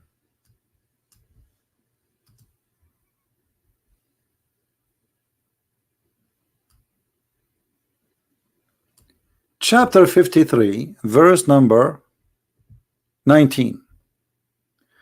Read carefully what you will see with me. Have you then considered Al-Lat and Al-Uzza? Who are they? Al-Uzza and Al-Lat. They are goddess. Why they add Al before them? For they are divine. God Uzza, God Lat. And here we go. Al-La. Do you see it? Your God and his daughters, all of them, their names started with Al.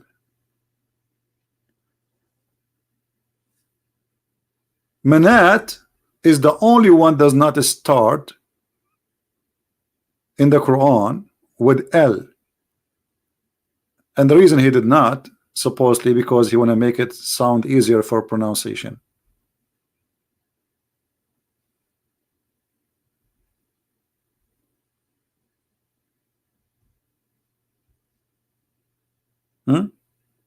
If you go to the there's tons of verses showing us how L appear, but just to show the ignorance of the one who wrote the Quran.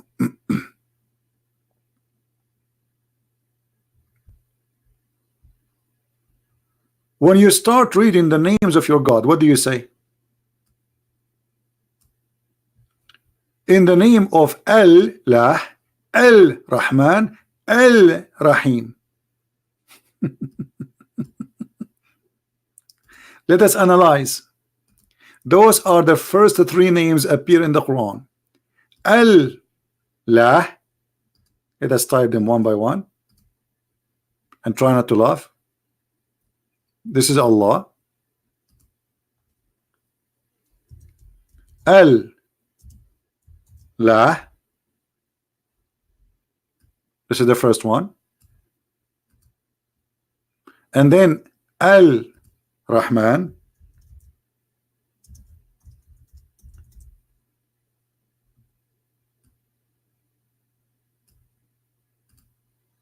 And then Al-Rahim.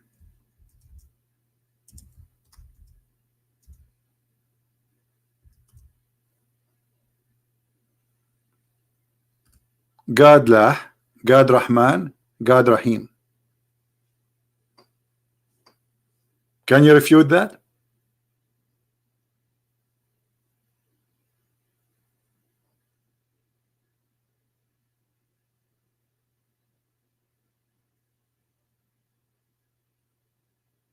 Al is a word meaning God. If you go even to the names in the Quran,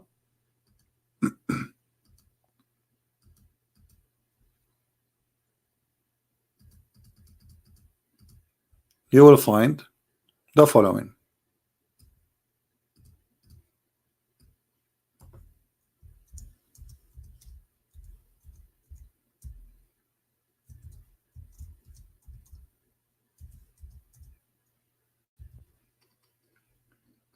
Ya Bani Israel, O children of Israel. Do you see it?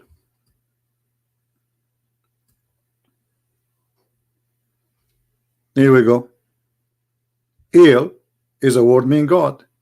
In the ancient Hebrew, it was Al. So Israel used to be Israel. Ishmael used to be Ishmael. Mikael used to be Mikael, and Gabriel used to be Gabriel. So Al either is appearing in the front of the word to make it about God, or at the end of the word or the name to make it about God.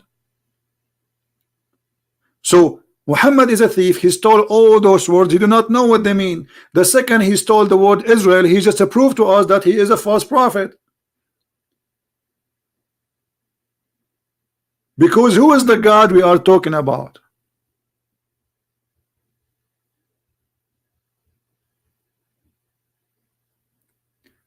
How many of you heard that or some Muslims making fun of the story in the Bible about Israel is struggling with God? You heard that, right? The Muslim, they say to you, oh, Jacob, he was wrestling with God, the angel of God. The second you quoted the name, you just get yourself busted. What the name Israel mean and where it's coming from? They don't know, because Muhammad is a thief. Do you understand, guys?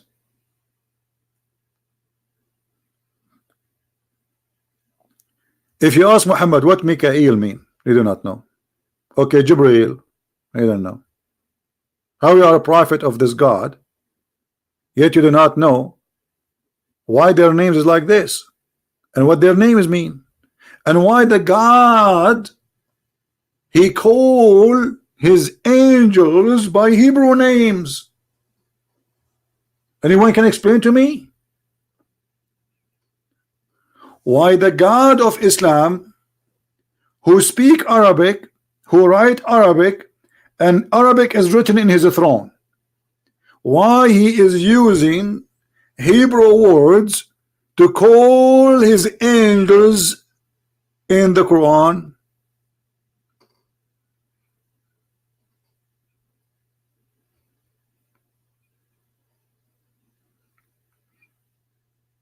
I think today our video is kind of too much information.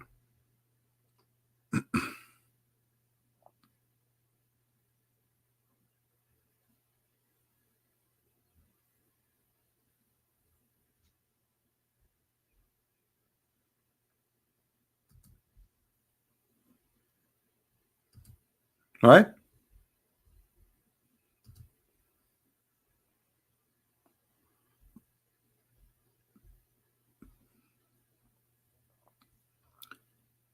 Do we have any Muslim would like to say anything?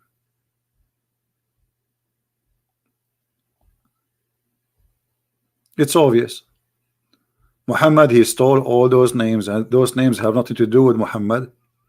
And by stealing them, he got himself busted again. He proved to us that he's a liar, because those names, they don't fit even with his religion.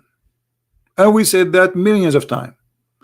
Like now, actually, if I ask a Muhammadan, okay, who is Israel? He will not know.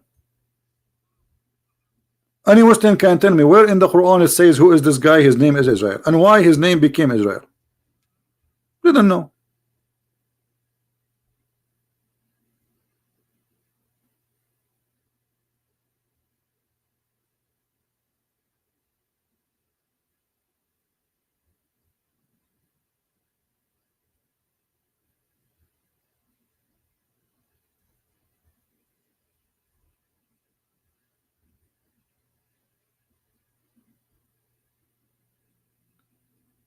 Any Muslim can show me what this name mean and where this name is coming from? They don't know. What a cult. This is the kind of a cult. They knew nothing about anything, but yet they claim that Allah is all-knowing.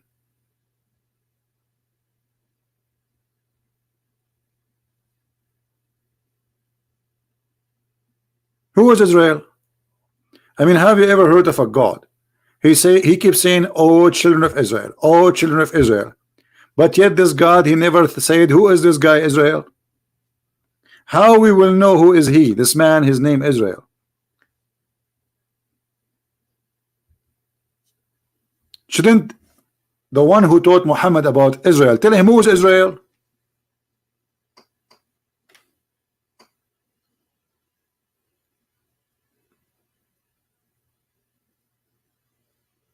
They don't know. No, they cannot say they don't believe in Israel that exists. You see, the problem, the Muslims, they cannot say we deny Israel because it's in the Quran. And not only that, actually, the Quran says that this is the land of the Jews.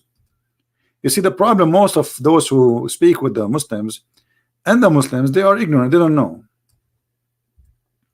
The Quran confirms that the land of Israel is given to them. Chapter 5, verse number 21. Allah, he said to Moses and to his people, "O my people, enter the holy land which Allah assigned into you." Do you see it? Yes, Allah is a Zionist. Do you see it? They say to you that this is not your land. This is what they say. They say Israel is not the land of the Jews. The Quran says so.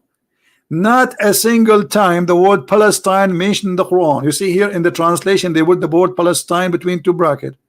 Never exists in the Quran. Not even once.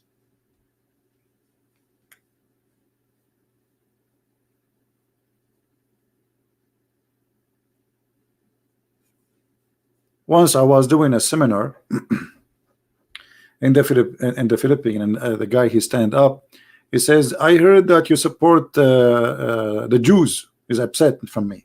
He's a Muslim, Muhammadan. I said, "What do you mean I support the Jews?" He said, "You keep saying that this is the land of I saw in your book it says that you are saying this is the land of the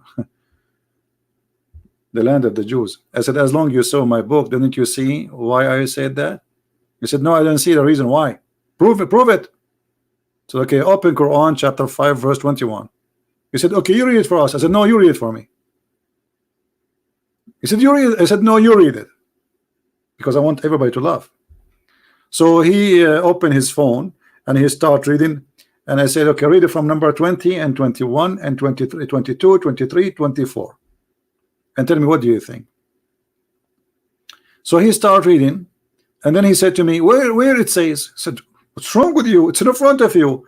Isn't it Allah?" He says to Moses to order his people to attack and kill those who they are living there, and they said to him, "We will not attack it, we will not enter it, let your God fight with you." And only two Jews agree with Moses to attack, and according to the Quran those are the good believers. And then Allah, he punished them for 40 years not to enter the Holy Land because they disobey Allah.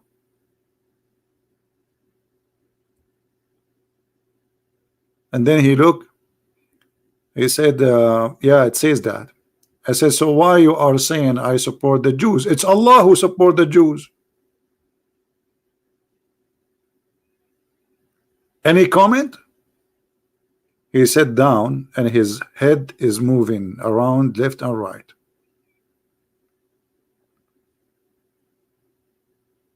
And then I continue explaining. I said, "This is an example of ignorance. Our friend here, he is challenging me to find him a reason to believe that Israel is the land of the Jews when his book is saying that."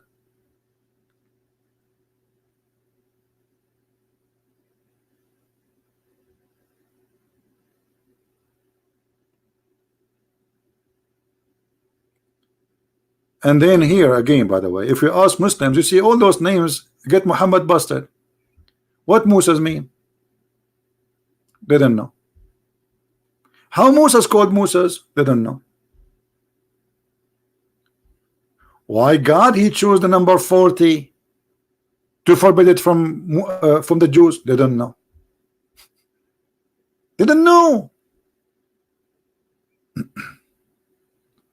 And then, by the way,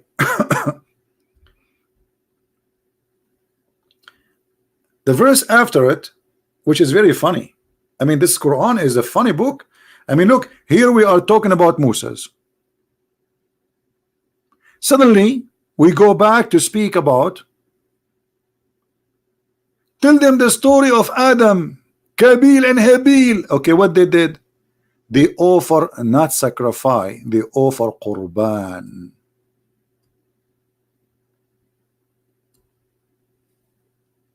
What is the origin of the word Qurban? Anyone knows?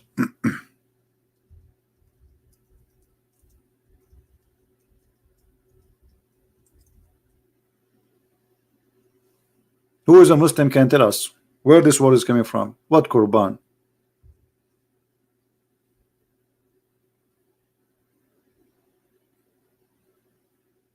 Ask any Hindu. He will tell you we practice Qurbani.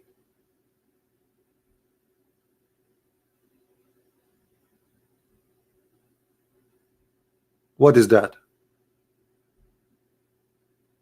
What Qurban mean? How this word is in the Quran?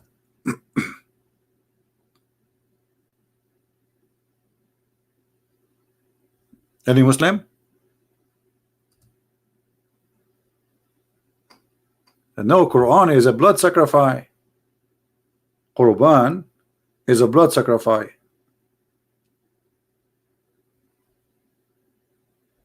Qurban, you never heard the Indian people say Qurban, Qurban?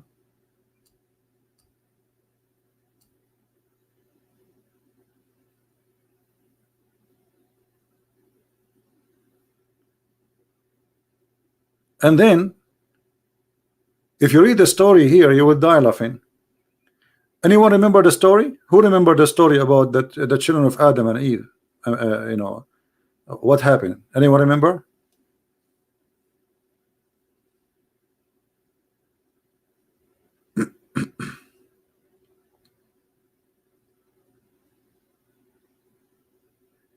Qurban is a blood sacrifice. Anyway, we can say this is language sharing, no problem, but not the problem. But here there's more. Read carefully. The story of Cain and Abel, that Cain and Abel, both of them, they are supposedly brothers. And according to Muslims, each time Eve, she delivered twin, but they are not one twin. They are like one male, one female. And Adam, brother, he used to marry the twin from this delivery, like the male, to the female from the other delivery. You know what I mean? So he don't marry the twin to the same twin from the same delivery. He married him to the other one. But what happened here, brother, that the sister, one of the sister, she have a cross eyes, brother. And now both brother, they want to marry brother, the women or the sister who have no cross eyes. This remind me of the story of the guy in the what is called, the love gear, the love guru, when they speak about the cross eyes. Cross eyes. And then Allah, he asked them to offer sacrifice. Actually, why I'm showing you this? I mean, let me show you the reference. So because they will say, hey, he's lying. It's not true. Where you got this from? A liar. He's a liar. Let us see. 522.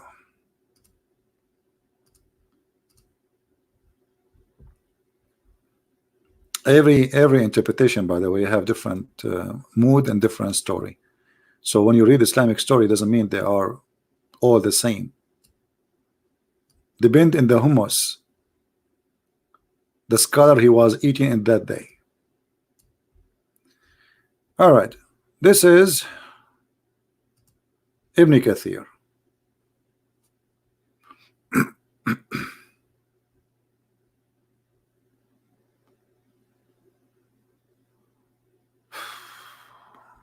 Where is story here?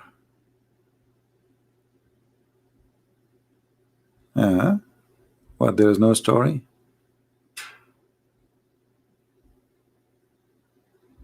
Look like Ibn Kathir, he ate it. I know. Well, it's 27, 527. So where it is? This is 5. 27 here. Okay.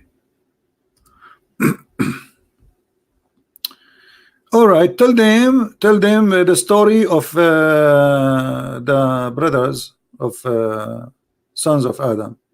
All right, what happened?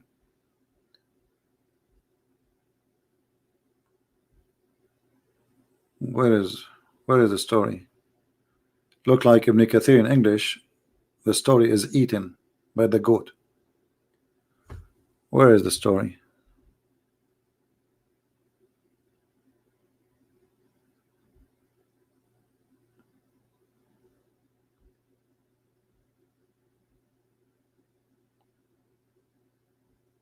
He is talking about killing, but they are not talking about the sacrifice. What is the sacrifice?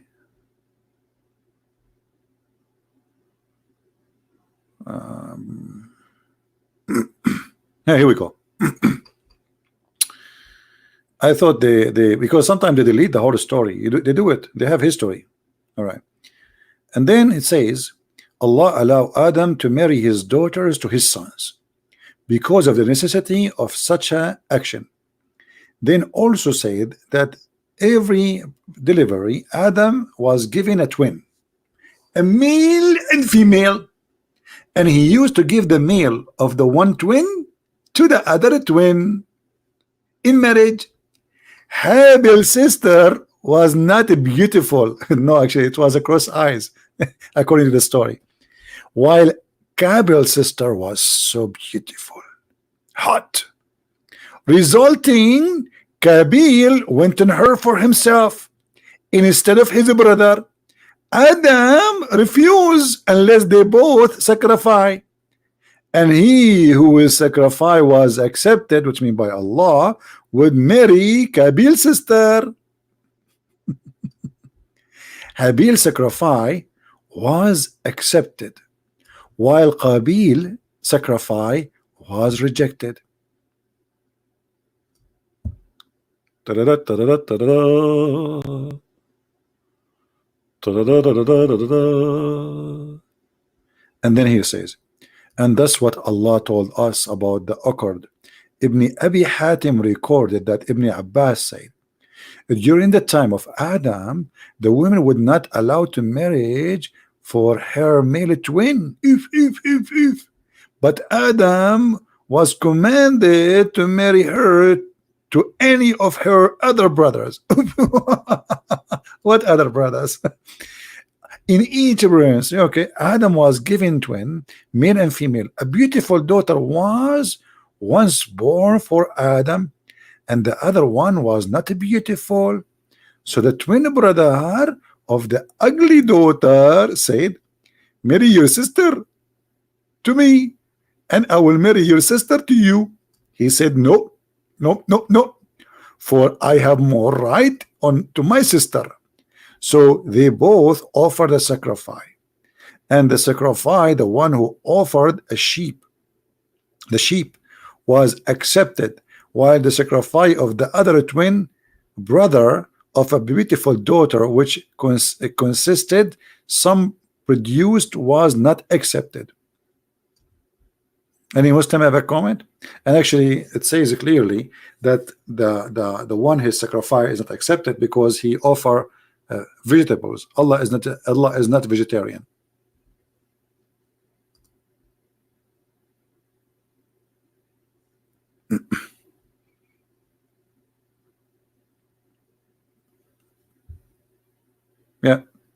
So if I want to get a beautiful girl, I will offer Allah a nice barbecue.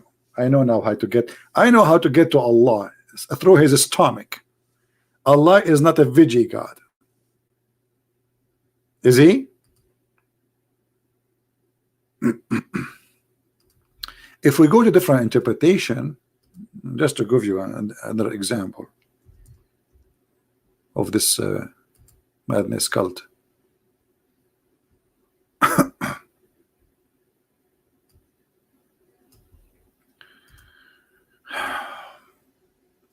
Five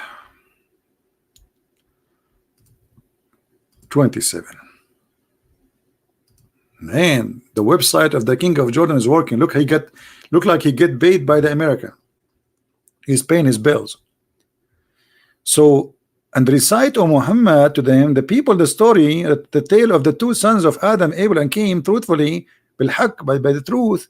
Okay, okay, and then they sacrificed to God. And Abel's case was a ram, and Cain, he gave some green crops. Shame on you, Cain. You give God, you give Allah green crops. What's wrong with you?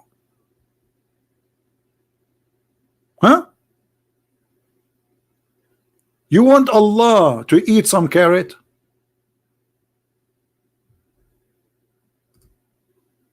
I mean, look how cheap he is. He went to the field, he got some carrot and some zucchini, and like he put them in the front, and Allah, he can eat him. Allah, he like barbecue. Yummy, yummy. Ribs. Give me tips from the ribs. So Allah, he took the ram. Muslims, why Allah, he took the ram? He did not take the vegetation. Anyone knows? And the funny, the Muslim, they say Christianity is a pagan cult, believe in sacrifice, blood sacrifice. Here we go, your religion saying the first sacrifice ever happened by Allah and Adam children, since Adam.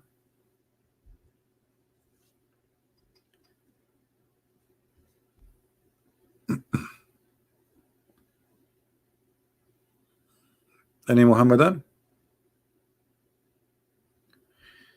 All right, we have,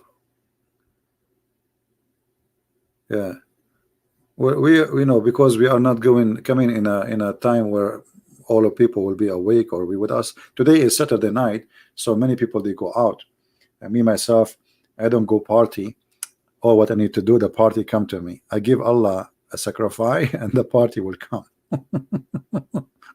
Oh, what you need, some ribs and some steaks. Yeah. What is that?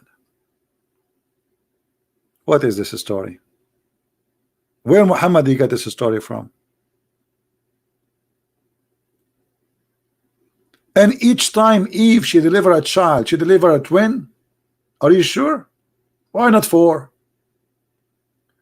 And by the way, Muslims, they believe too, just to show you the contradiction. Let me see if I can find the hadith in English. Hold on. I don't think I will find it in English, but we will try.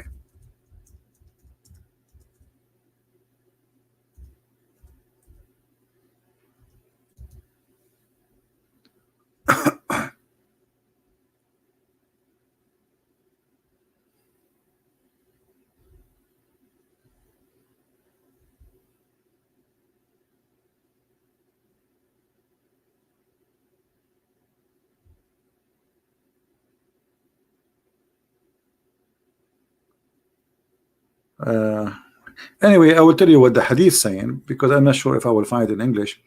That according to Muhammad, Eve, each time she carry a child, she lose the child, and then Shaitan, he told her, if you want to keep your child, you have to keep him, you have to name him by my name.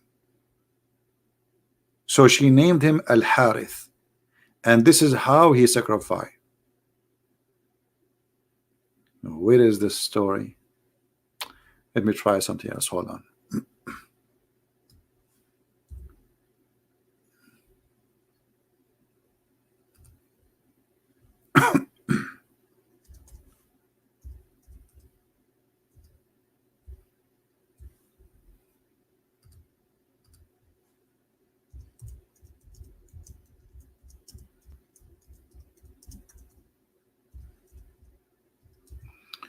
Let us see.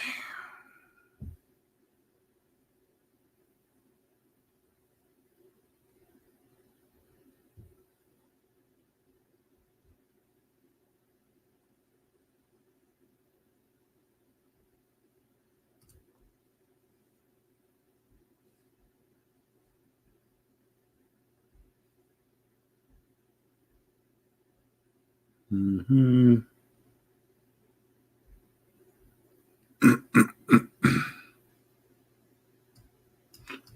All right, let us see this one. I don't like to, to say something without showing it. So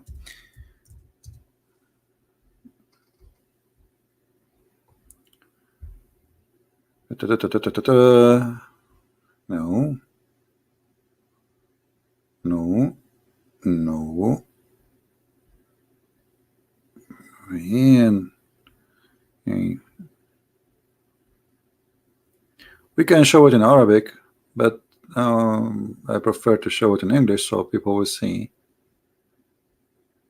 the madness.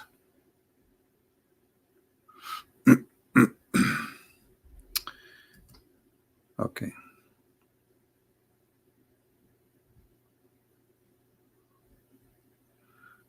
Let us try something else.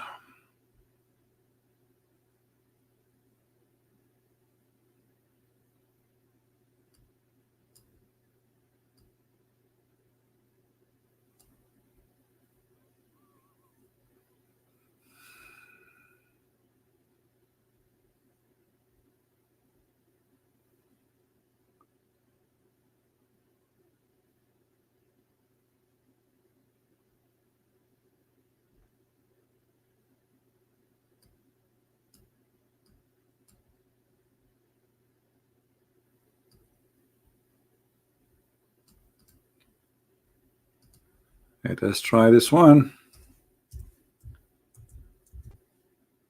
Here we go.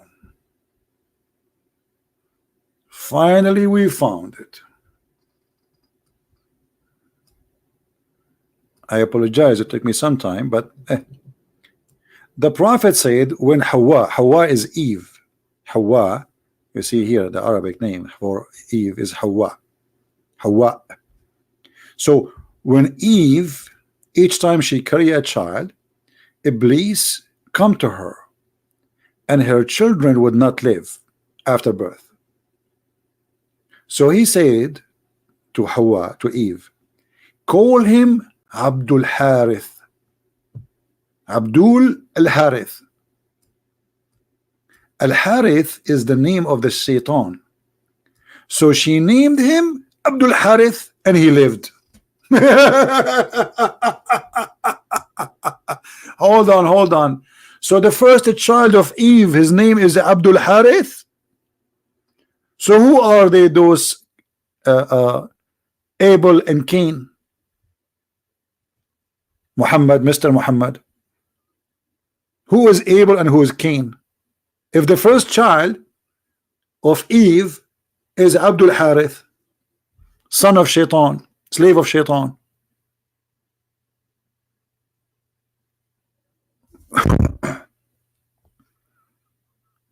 Anyone? I think we have enough for today. Did we give you a headache? Did you guys get headache?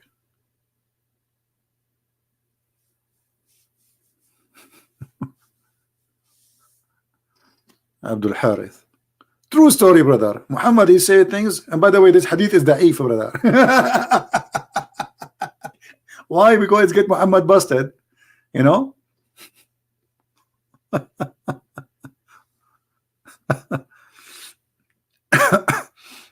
Well, my throat hurt really.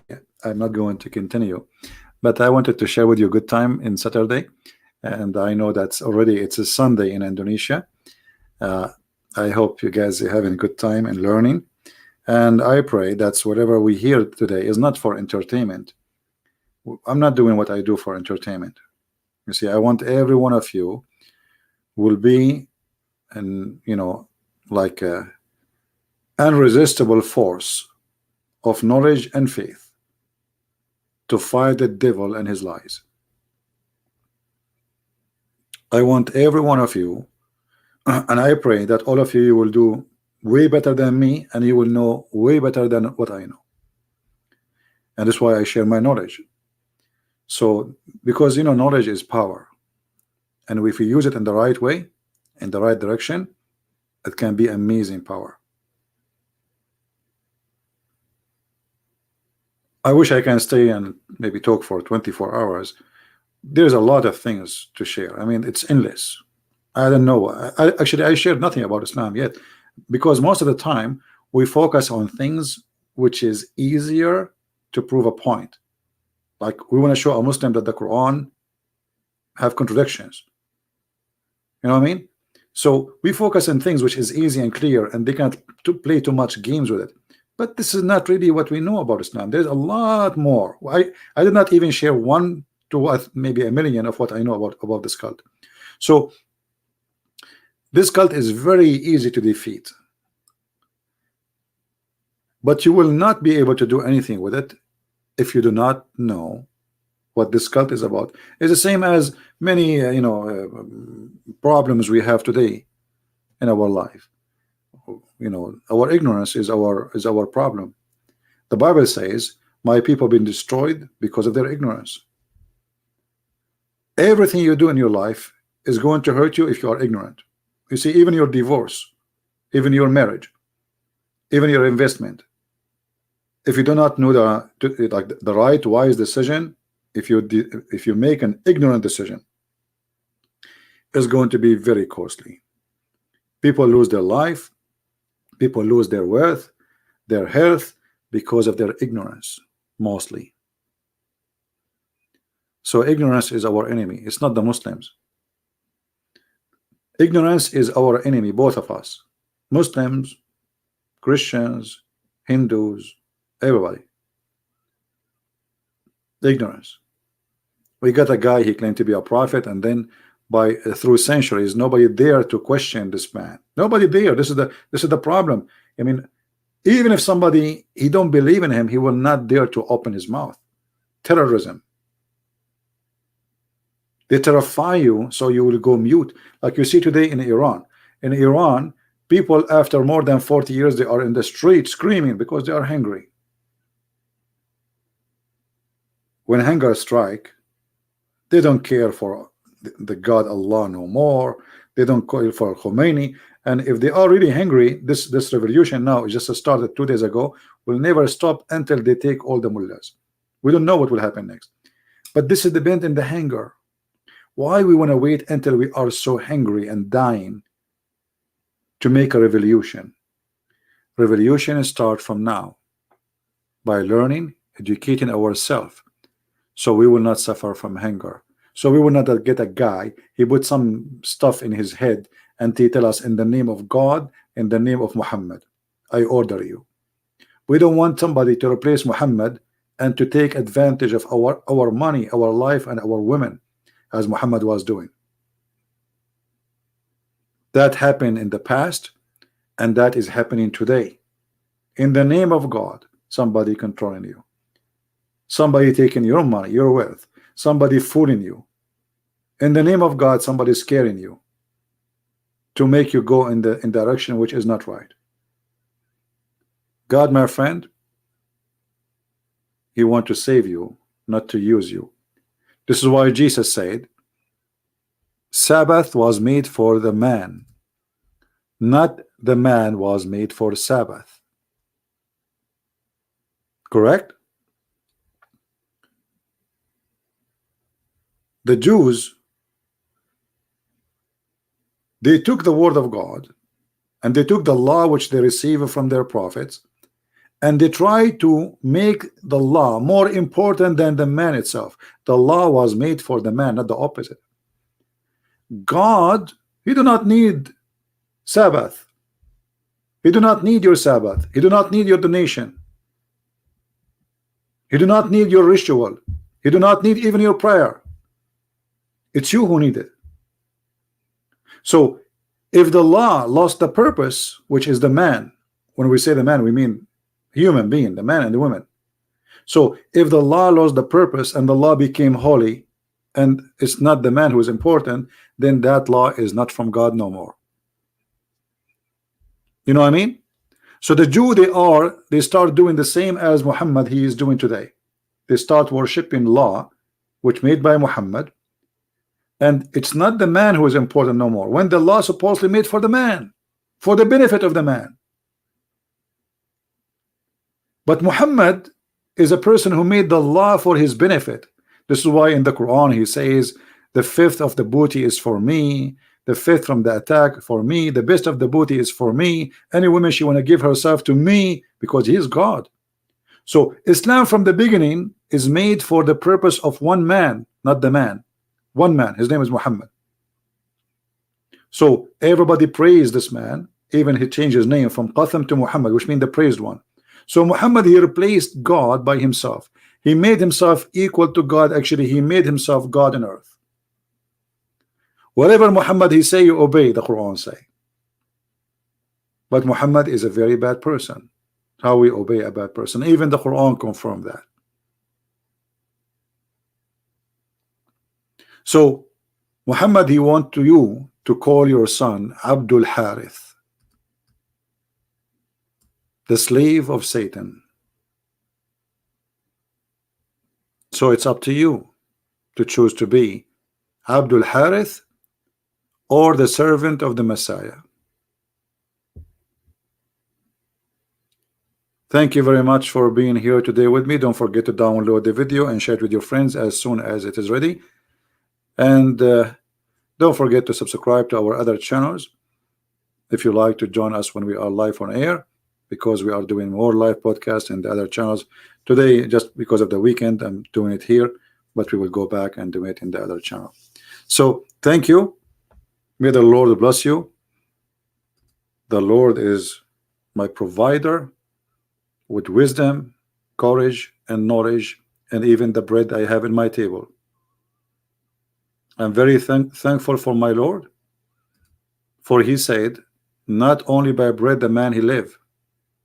We live by the bread, yes, but not only by the bread. Those who live with the bread, they die with the bread. But those who live by the word of the Lord, they will never die. That's why the Messiah said, the one who drink from my water, he will never go thirsty. The one who listen to my words, he will never see death. And the death he is talking about, that you will be away from the mercy of the Lord, and you will not be in his kingdom. So we pray that the Lord will be with us, save us from every evil, and he will open the eyes of the Muhammadan so they can see the truth, and the truth will set them free. Thank you very much for being here. Christ is Lord, Islam is false, and see you soon.